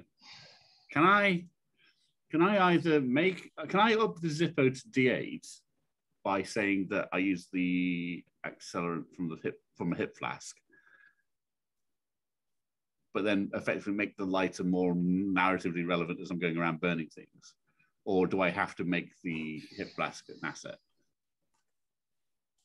Hang on. I mean, technically there are you've got to go around doing a roll to get an asset that's bigger than a D6. But I'm willing to, let's have a look what you've got on your character sheet. I had that clue right at the start, D12, and never got any Yeah, traction. well, that's being tracked so that we can call it back later, because that's the thing that convinced you that there was a scuffle on top of the bank. It was actually an extra person. I mean, if you want when to Helen make your was like, there was what about the leader? He's doing it. There was a point in my mind where I'm like, yeah, Eugene, that actually reached Eugene, but he's still in his crazy burn everything mode. If you want to change your Zippo lighter to a signature asset, that's the one that's at D8. You could drop I'll let you drop detective character to a D6, which is in theme, considering he's starting to lose his mind over the photo he has in his possession. So would that still be a plot point to do that? Yeah. So considering you're losing out by dropping detective Carrick, no. Okay. I'm representing the fact that he's become less significant to your thing. Yeah. Yeah. Okay. Well, I've just spent a plot point, but I might not have needed to. No, I don't think you did. So I'll give you that back. Okay. So I'm gonna. So if you want, I'm gonna pour out. I have a hip flask. I have a hip flask. I pour some extremely expensive whiskey on the Jim Beam all over it, and not that Jim Beam's that expensive, but I pour it over and we let it go. Okay, you see the painting take time, but take light, and you watch as the oil paints and the canvas burn through. Are you literally standing over it while waiting for it to burn to a crisp? I want to see the body, yeah. So I'm waiting for this whole thing to go. So they can investigate the church while I'm doing this, but I'm having. Okay, so if I, okay, I'll leave you there then. Bits and pieces, bits of wood or whatever, because there's bits lying around. I'll add to this fire if I need to keep it going. I won't let it burn out. I'm going to let it. I'll wait to see the whole thing consume. I will leave you in that scene, and we'll snap back inside where Spider and Corinne's characters are still in the same room. You know, the others. We had Helen as Robin rush out to join you on the street. Leaving Nat and JD inside the chapel, still dealing with the horror that they're looking at there. Yep, we're like still in like horror, crucified, people dying. I mean, you're looking up into the faces of girls that are younger than you, that seem to have done this to themselves. Yeah. How? Yeah. Because it doesn't look like it's been any resistance to this at all. Okay. Are you willing to investigate the bodies? Sure. I will investigate, because that's what I'm supposed to do, and record what is happening in my little book. I will help by taking photos, close-up ones. So people are going to traumatize the entire fucking department when we go, but like, hey, we found some more stuff about the paintings. Mass crucifixion. The means by which these poor souls have been nailed to these makeshift crosses, it's very shoddy, they're very weak, and as you're investigating, some of them look like they may fall. Your instinct is this isn't self-inflicted, that either they must have worked together or must have had help.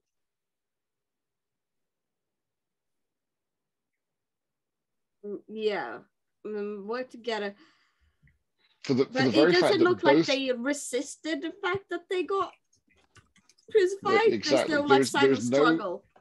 No possible way an individual could have put both arms out and nailed both hands in.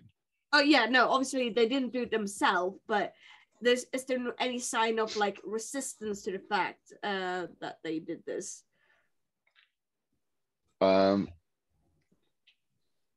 There are bruises that might indicate they didn't give in when this was done to them. Okay. So indicating a struggle. Indicating a struggle.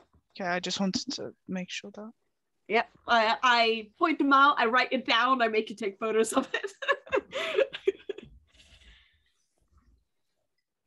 We take a bunch, like, I am thrilled to have a photographer with me. I'm chatting to JD, trying to take the creepiness factor off, so I just keep the dead air talking, like, I don't want any silence. I will try and find this fucking this gramophone that's playing, because it's driving me insane with this music. Okay. I'll be explaining the photography process as well, just to try and keep me somewhat sane as well.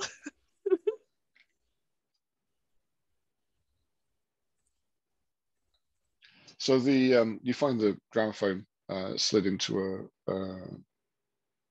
it's into a corner. It's not sitting neat on the ground, and that's how it must have got scratched. It must have been knocked off of some other surface. You lift the needle, and I was right. Sorry, I just had to check something. I was right. The silence in the room is punctuated by the now slowed dripping noise of the exsanguination. I can't say the word. The dripping blood from the last of the corpses as the congealed dark red starts to dry. And other fluids. Body excretes from death. Sorry, I said just gross things that happen with bodies after death. Yeah. The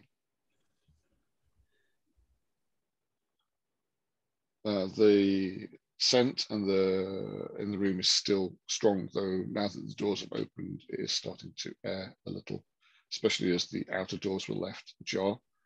And you hear footsteps as others are now starting to pour in to find out what the hell's been going on in this building. You can hear voices raising an alarm in Chinese. The strain that it would have taken to lift some of these floorboards seems beyond the physical strength of any of the people that you can see on the crosses.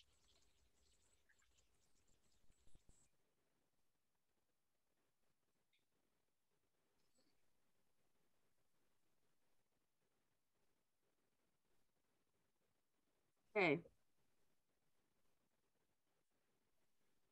So what do you make of this, JD? Do you think it's the paintings now? When we've seen a third thing? I mean, are we really just gonna blame this horrible, horrible thing on an inanimate object? Yeah, it doesn't seem like it'd just be the painting, but it doesn't seem to be something ordinary that's doing this. I see where you guys are coming from, and this is the second painting that's also changed due to or after more death.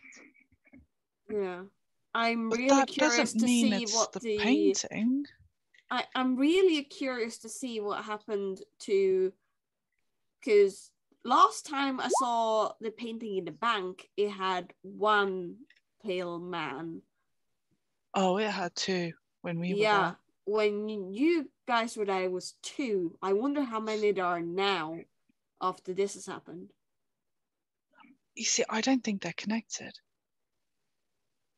Because from what I heard, Robin's brother did what I assume is all of what he's put in the paintings, and yet the banker, which I definitely know the name of, jumped off. No, thank you.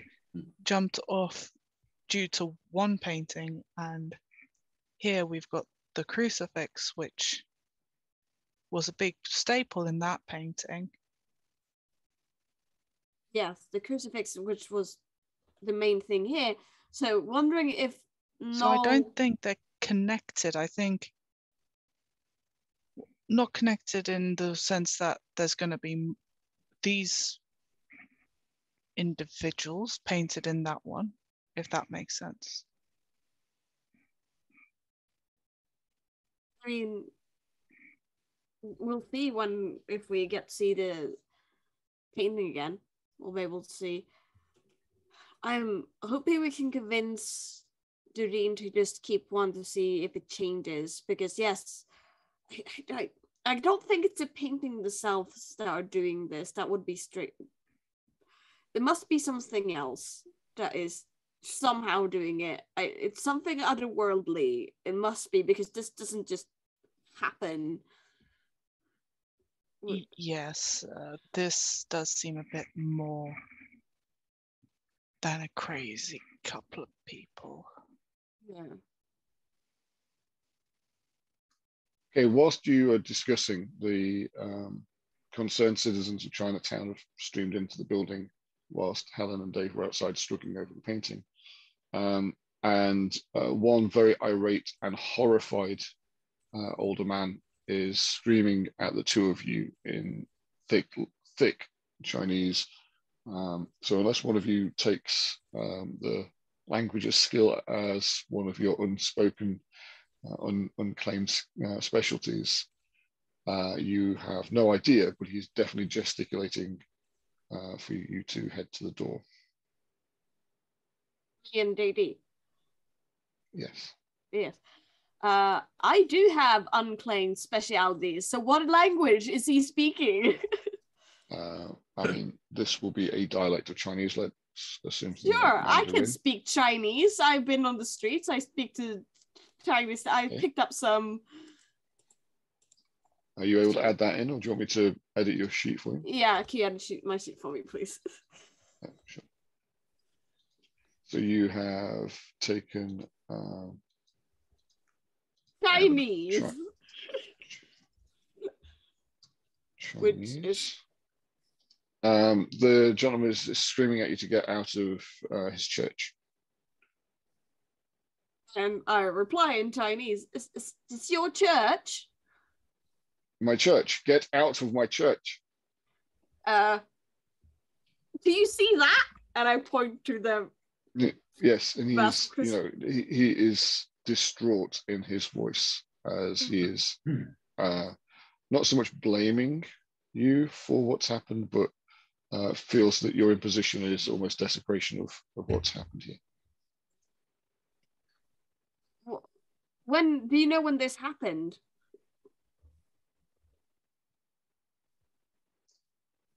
If you want him to not be screaming at you, yes, you need a diplomatic type role to win him over as somebody you can interview. Otherwise, this is going to be him trying to get you out of the room. Okay. Is there anything I can do? Because I've got seduction, so I think I could try and at least help. I mean, between you, one of you needs to be rolling off against difficulty, basically. And if one of you wishes to assist the other, first you roll to create an asset that's helpful. So a distraction, a calming voice, a winning some other Chinese person over to your side, for instance, are possible things that you could do as an asset. So you could use your skill set to produce a bonus dice that's then added to Corinne's dice pool, or vice versa. Is it as simple as just saying yes, I will do that, or? Sure. I mean, if you want to suggest what you want to do, we'll role play that, and then lead that into the thing that you produce, or you can simply spend a plot point to produce a D6 for that asset instead. But if you do the test, you can potentially get a dice better than a D6.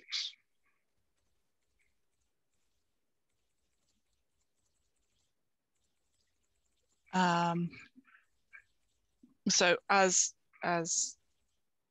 Nat is talking to this person in a different language, Jedi will go over, just try and be as innocent and calming as she possibly can, having to have dealt with a lot of upset people recently, just trying her best to be soothing in a very non-language specific way, more body language. In the universal language of ice cream, yeah? Yes. Very good. No, very good. I mean, if you want to do that through just a plot point to give her a D6, then that's fine. Yeah. If you want to make a dice roll for it, I would give you, I mean, you're basically just trying to be a calming influence. So I'll give you an easy difficulty, which is just a couple of D6 to beat. So your choice. Your dice roll could get you a better outcome, but might not. I'll do a dice roll. I want to keep my one plot point. Okay, so you're looking to beat a 9. This would be So you're trying to be calming. Yeah. Sorry, I'm just typing. Ease things in, and generally keep the fiery Chinese man Can I go with from just screaming his head off.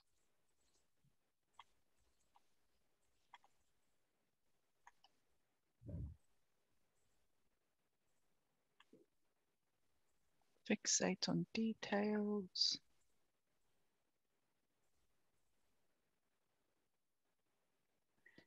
Can I say that I've got an asset as my contact because I've had to try and calm him down?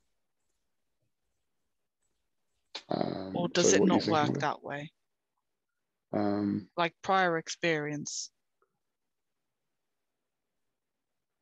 So, I mean, yeah, you've definitely been doing a lot of that recently. You could take one of your... to be confirmed ones. Yeah, but I mean, I think, were you saying you were using your seduction effect for your diplomacy element? But I was talking about the assets, but no, that's fine.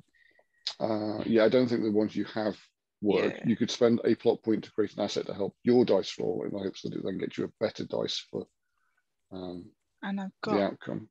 Stress. You would try to avoid spending the plot point still. And there's no stress if you're just rolling against the difficulty. Right, yeah, sorry, I got mixed up with the thing. No, that's works. Oh, good. But you did well. But I will be giving you a plot point.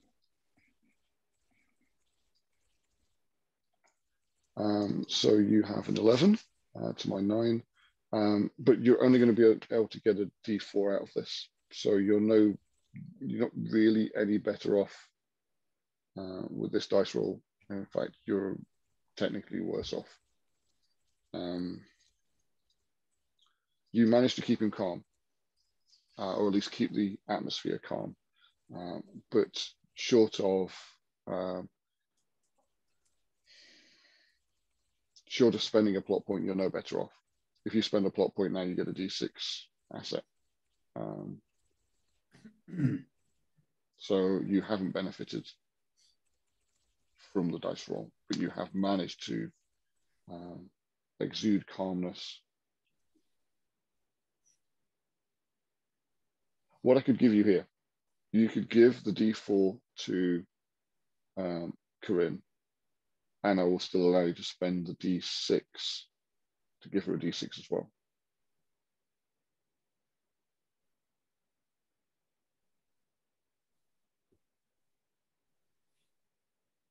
So she's at least got more dice in the pool. Yeah, sorry, as in to give the plot point as well. I just wanted to make sure I got that right. So if you spend the plot point, you get a D6 asset you can give her, which is a calming influence. You give her the D4 as well. And then Corinne has 3 plot points. So she's got all these dice that she's got in her dice pool. Please and don't roll she's got the ones. option to then add them together to get a better result. Yeah, so I've just put my plot point out, sorry. So what am I trying to beat? So you're going to be trying to beat an 8. An 8. Which is even easier roll. In the end, it was more difficult dice, but even easier roll. And you have your own dice pool, and you have 2 additional dice to roll, a D4 and a D6 from Spider's roll. I'm trying to calm Chinese man.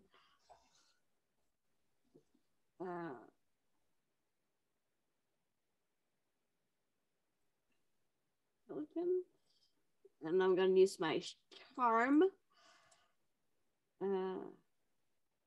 Oh, maybe I actually need to use Chinese. I can't use my charm.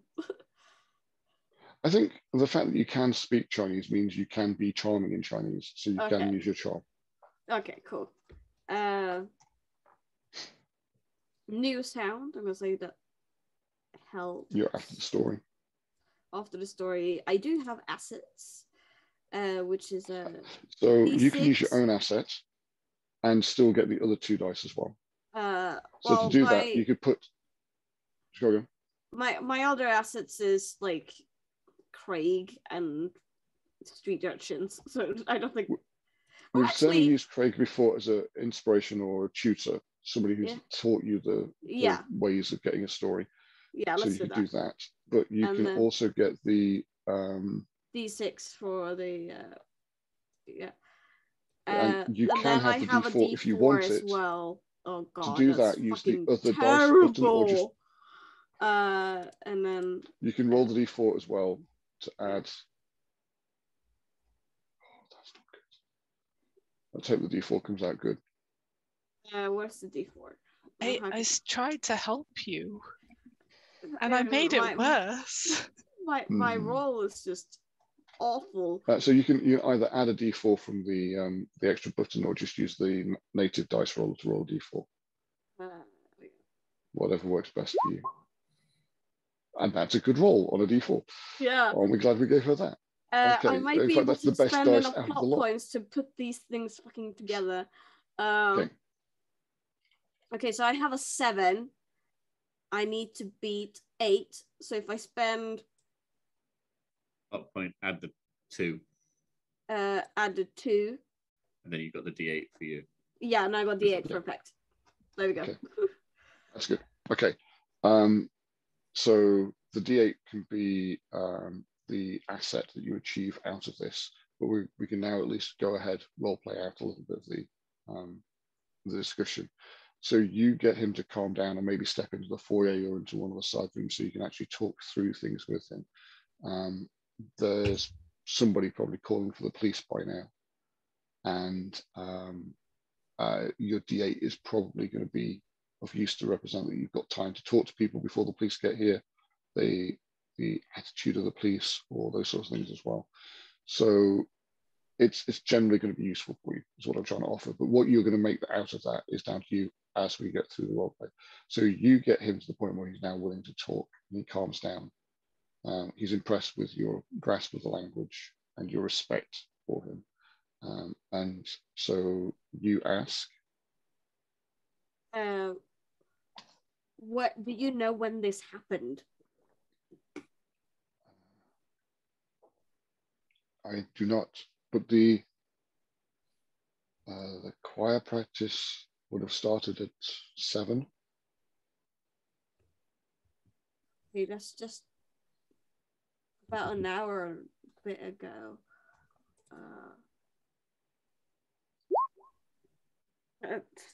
Not long ago at all.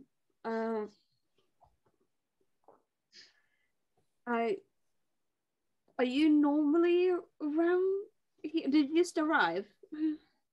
I saw there was some commotion outside and came to investigate.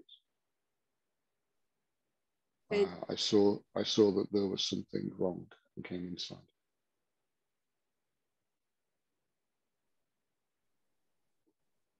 Yeah.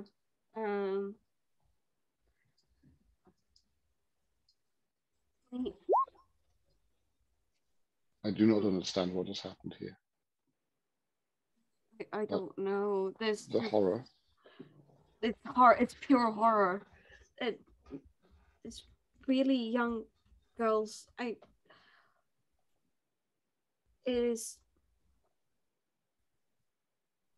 There seems to be some sign of a struggle.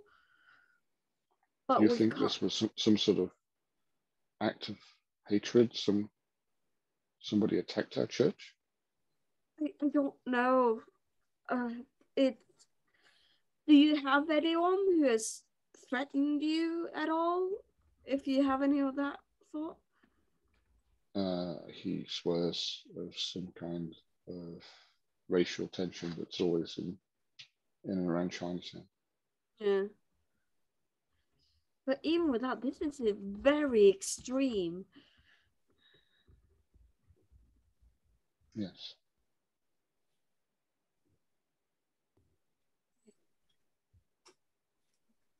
What do you want? What do you want to know? This is me asking. What is it you want to know? Well, I essentially want to know if you knew when this happened, how was he around when it happened? It seems like that was a no. And then I want to know, can he identify, well, I don't want to ask him, but does he know the people here? Is there anyone missing that would normally be at the choir practice that not here? I did not look closely enough to know who was in the room. I understand. I won't force you to do that because that's a horrible thing to ask someone. Maybe when the police attend, we will be able to identify the bodies. Yes. But if you want, I will. I mean, you've got this D8 asset, so you can push for this. If you want, I will look at them now. I will try to tell you now who. If you anybody would do escaped, that for me, that would be very kind. He walks with you back into the chapel, and you see that there are tears streaming down his face as he looks at each face of one of the congregation. This is the entire choir. The choir master is our caretaker. He is, and points to the older man. These are the sisters, and indicates each. And you can see a part of him dying as he looks at each of the corpses on the crosses, and just maybe the impact it's having on his faith right now.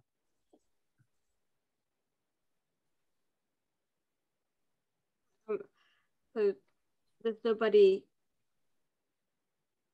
They are all dead. They're all dead. No one you can see that's missing. I mean, I'm grateful it's not the larger congregation. It is just the members of the choir from the practice. I'm so sorry.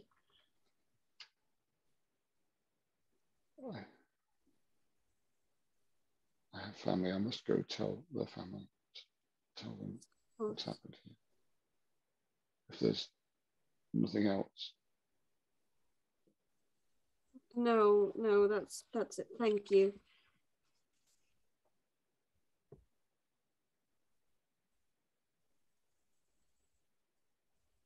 And I will release him to go and do things. He staggers back into the office to start making calls to the congregation.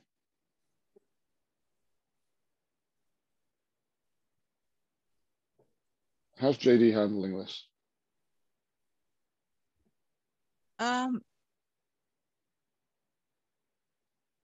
Was he what? Sorry, I can't remember things very well. Was he one of the people that was there to buy the painting with the? Fair question. I haven't specifically named this character, so I am ambivalent in the direction. But yes, let's make it that he was part, because there were a number of them there. Okay. And I'm basically in my head, this guy is like the pastor, Yeah. of the church, and so in my head, yes, he would have been attending with whoever else went to buy the painting because he's the head of the church. Does he? Did you say he was particularly old, or does he look like he's strong enough to help assist pulling up all the crucifixes? Yeah, I mean, he's an elder gentleman, but he seems quite fit. But again, the sheer brutality of the damage seems more than is humanly possible. I mean, think about being in a church hall and somebody manually ripping out the floorboards, and the kind of, tools or effort that's going to take.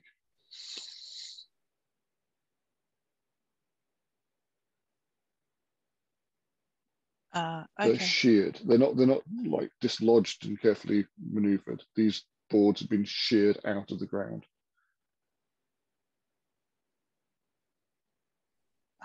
Okay. No, she'd just be looking over him because Sure. she still your doesn't think it's attention to detail and photographic memory come into play, and you can Sherlock Holmes like the There are no powder marks or splinters or anything in his fingers. You don't see any evidence around his sleeve ends or his cuffs or in his fingernails or anything like that. You see enough to assuage any suspicion you have. Yeah. Short of mythos-fueled, crazed assumptions that everybody's guilty of something, you aren't picking up any visual cues that this is a guy that was involved in what happened.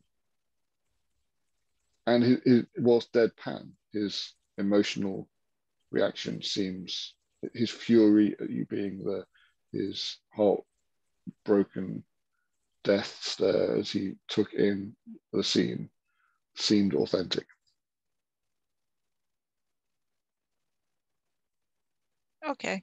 And I'm assuming this conversation was all in Chinese, Mandarin. yes. I can't. I'm not gonna. Yeah, so you don't try have to the full details of emulate what was said, Chinese. unless you So- also spend one of your unspent specialist Well, tapes. a Chinese. dialect of Chinese, so if it was Mandarin or Cantonese or whatever, but Okay. So if is he still there, or you said I that mean, he's gone into he's his gone back to the office after he came back out with Nat. You saw him walk back through, and he's walked back to the office to start making calls to concerned family. I will explain what happened. Thank you, because I was going to say I will take Nat over and try and figure out what the fuck happened. Well, whilst you Yeah. share that information, let's step back outside as a small crowd has gathered around the burning ashes of this painting and the crazed nut job that's just done this act on the street corner. There is some intrigue and irate Chinese people. I take offense to the suffix job. Fair enough. You're not doing this professionally, after all. This is just a hobby for you. This is just a hobby. We're way off book here. Right. Now that it's on fire, Mike, are there any white ghoulish creatures crawling out before they burn that need hacking to pieces with an axe? Seems an important question. I'll take it. I'll take it. Maybe there weren't going to be. We have a half hour. So I wonder, is that what I want to happen when you burn the painting? I'm not. So as the flames lick across the paintwork and the oil paints, burning the dark auburn liquor, the white of the flames seems to meld with the figures in the pews. And that does give them a semblance of movement. Possibly to your crazed eye, it looks like they're trying to leave the pages. But that could just be a trick of the light as the flames engulf, as the flames engulf the remains of the painting. All right. I was going to say, if it's a case of like, it's a case like the Scooby-Doo running to the edge of the painting, I was in a huge sheet at this it's point. It's not quite that obvious. It's going to kind of reach into the flames and fold it over, you know. Yeah. No, you don't. It's nothing that another person would see, but for you in your current mental state, it's threatening, it's unhinging, and it feels threatening to you. It's threatening twice. It's threatening twice. It's enough for you to sort of back away from the painting momentarily and raise your guard as if you're expecting something to happen, but nothing does. I want to turn to Robin, and I'll be like, do you understand why this has to happen? No, not at all. I just see you burning away any chance for us to understand this. You said something which did make me think, and I think you're right. There is someone else manipulating things and someone doing something. But, and there's a big but, there was no one else at the apartment when we went. The wall came alive. These white figures, they came out of the wall and they tried to kill me. And I understand that, but like... You said it yourself. This painting changed. There's Yes. more white people in it now. But We've got pictures coming alive. White people coming out of pictures to kill people. this And is this just... painting has more white people in it. And we're seeing this pale man coming out of your brother's journal. Not my brother's the journal. banker's Brother's journal. It was sorry. the banker's journal. Banker's journal. You don't... Sorry, my What apologies. sort of investigator are you? I'm the kind of investigator who's had to kill some of these things, and I'm not going to sit here and let another dozen of them crawl out of a painting and go on a rampage. And it's at this point that you hear the sirens approaching down the street. God. What do we From do? inside the church, you can hear the approach. I mean, I'm saying sirens. I'm kind of picturing Keystone Cops because that's the only time frame reference I have. But somebody obviously has called the police, and the police are being derived, whether it's whistles and footsteps or an actual paddy wagon and Keystone Cops. I'm not sure. But the threat is How do we significant. explain this? How do we explain this? This is a question. Do you wish to try, or are you staying or going? I need to talk to my... Hold on a sec. I can't tell you that answer yet. What are we going to do? Do we stay? Can't, like they're going to... They're going to see that you're burning a painting like some... No one's going to believe Crazy. us. They're all going to be like you were. No one believed me. No one believed. They're coming now. Like, do we deal with it? Do we tell them? Do we go? What do we do, Eugene? What do we do? We find the other paintings and we burn them But before with more the people police, die. no, I get that. But, We don't get stuck with the police. No, we go now. We get the rest of us. We go now. We find the paintings. We burn them all. And then we find out whoever's doing this. And we stop them. The police haven't done anything. They haven't tried to even investigate this. They've just left it alone. It's Warren. It's all Warren. It's Warren. Okay.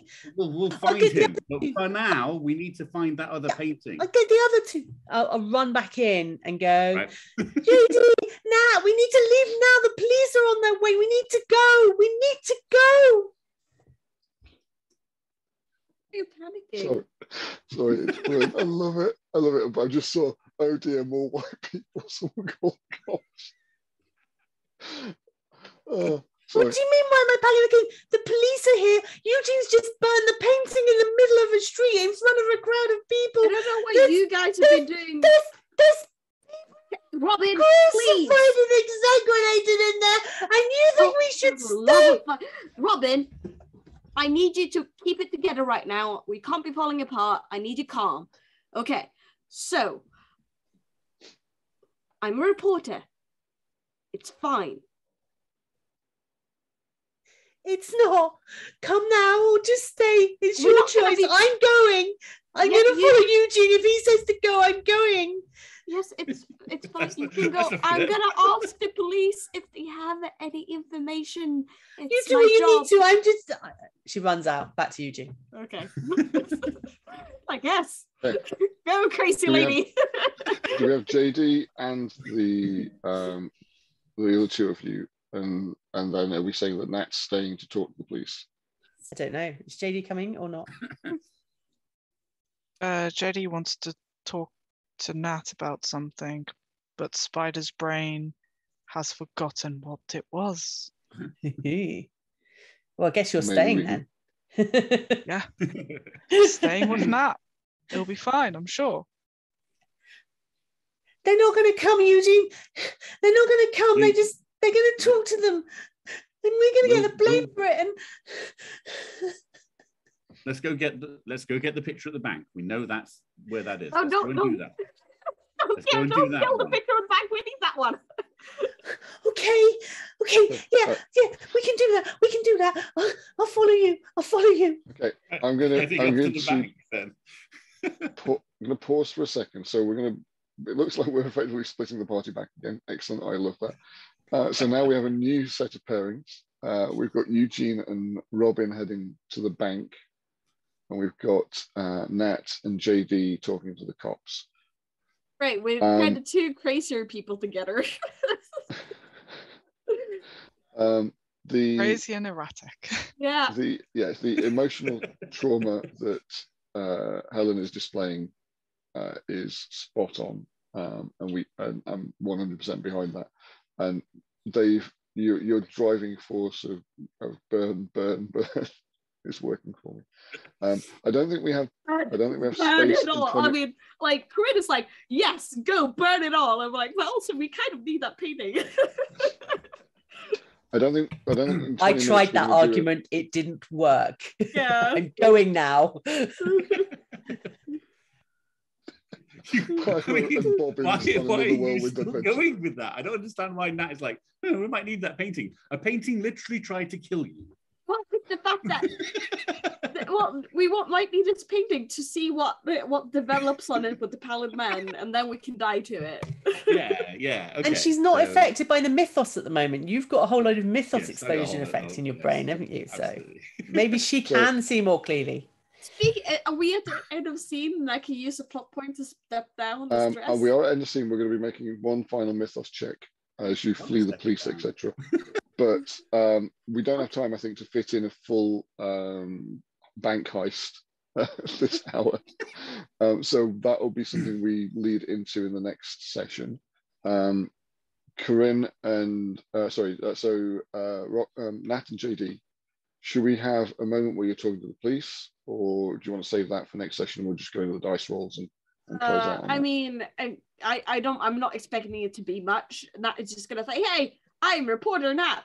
I was here at the scene. I have taken these pictures and written these things down. No, you got your assistant. Yeah, I got my assistant. Marks. Yes, I got my assistant to take these pictures. Yes. And, your photographer. Credit due. Thank you very much. Yes. Yeah. And very good. I have written these things down. If you find anything that is not on what I've written down, please tell me, because this is important. The complication that I put aside earlier, then, that I paid for, I will bring into play now. The police confiscate the photos that JD took. And I checked You what dice need to recompensate her for those. They will be released back to her after we've done our full investigation. She can come to the police station and ask for them after they have. Can I? After they've been developed by our staff. As I'm the handing them over, I'm going to do the exact same thing that I did to Dave. Okay. Or Eugene, but sorry. I am using the D6 complication to put one specific photo in their possession. And that's the one you took when you used your photography equipment as an asset to resist the Cthulhu mythos, because you took a snapshot when you entered the church just behind photo of the back of Robin and the front of the painting. Yeah. What?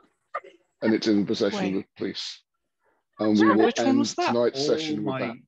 All my glorious work will be undone. And we end there. I won't make you all roll for mythos, as I did that earlier in the scene, so I'm not pumping that back up. You all have plot points spare, so yes, of course, you can each spend one to reduce a stress. I'm gonna reduce my mythos stress at this point. So that is gone. Helen can remove the emotional distress and potentially calm down if she wants, but I think she's enjoyed it too much. No, not yet. I mean, I've got at least another scene with Dave, so I might also, really irritate him with that. I mean, obviously, character-wise, she wouldn't. That's what I meant. Nothing to do with Dave. No, I don't think she's in a place to calm down at the moment, especially because she's now lamping it from the police. She's not been calm since the start of the game. I mean, why would she start now? She's a grieving woman. Yes. I mean, Very annoying. let's have a creepy little woman. bit of sympathy for her, please. She's been through a lot already, and now, No. no, okay, apparently not. I'll just Yeah, shut up. No. I've No, given her sympathy. Now she's being annoying. What possible alternate scenario could we be in where she wouldn't be this distressed? Her brother's still alive. That won't last long. Not where Eugene's going. So just to remind everybody that the dice value assigned to a trait indicates how significant it will be in the narrative. The fact that that Robin is distressed is part of her character. It's just that how is it going to affect everything else that's happening around her is how large a dice value it gets. The same goes for your mythos exposure. You're all being exposed to the mythos the whole time, but it's just how much of it is meant to guide your role play. It's an indicator of a gauge of how much it's actually affecting your approach to the story. That's why Dave is fully gone on bonkers at the minute. Even if you remove, Sorry, was that the this, mythos, Dave, that's made you go Yeah. full on bonkers, or was that just a? Oh yeah, okay. I leave that No, open that's to just interpretation. That's just me. So yeah, by all means, spend plot points to remove these if you wish, or leave them open for me to abuse in future sessions. The problem, right? Like, I don't want to keep. Well, the plot points are doing nothing for me, right? Because they're going to go away, right? Yeah, they go away at the end of the session. I don't really want to step down the mythos. So you're loving it too much. Then don't. I am. I'm totally okay with that. So the reason it's there, is to stop you from being stressed out. If your stress gets to a D12, and then ticks over one more, you're taken out and unable to act until you do remove some. So you don't have to do it until it's dangerous, and it's going to be ramping up each session from now on. So by all means, leave it there if you want.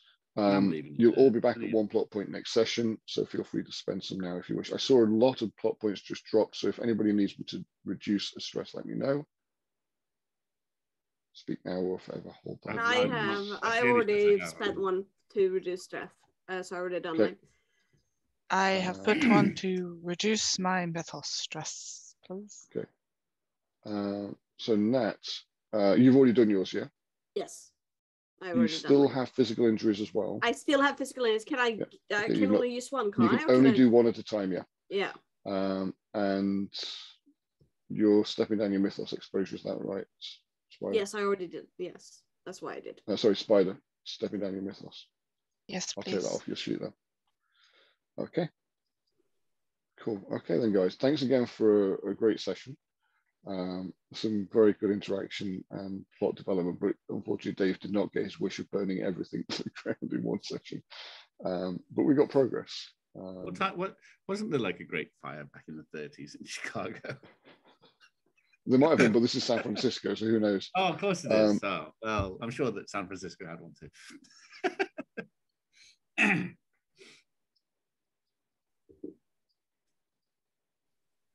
Right.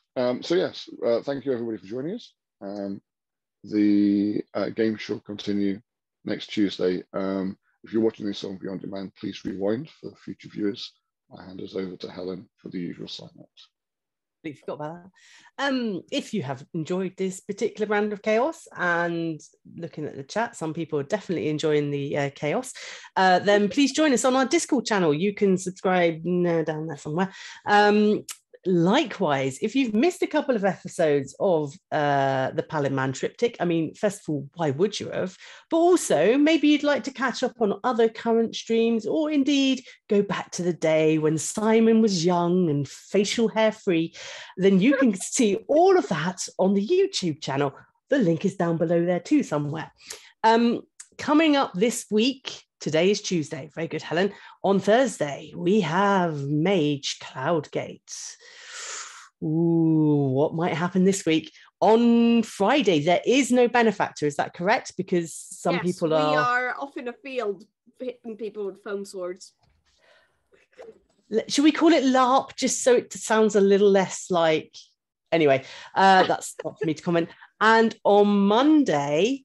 we might possibly have a new Numenera. I couldn't possibly tell you because that would obviously jinx it and then it wouldn't happen. We will be back next Tuesday. Am I correct?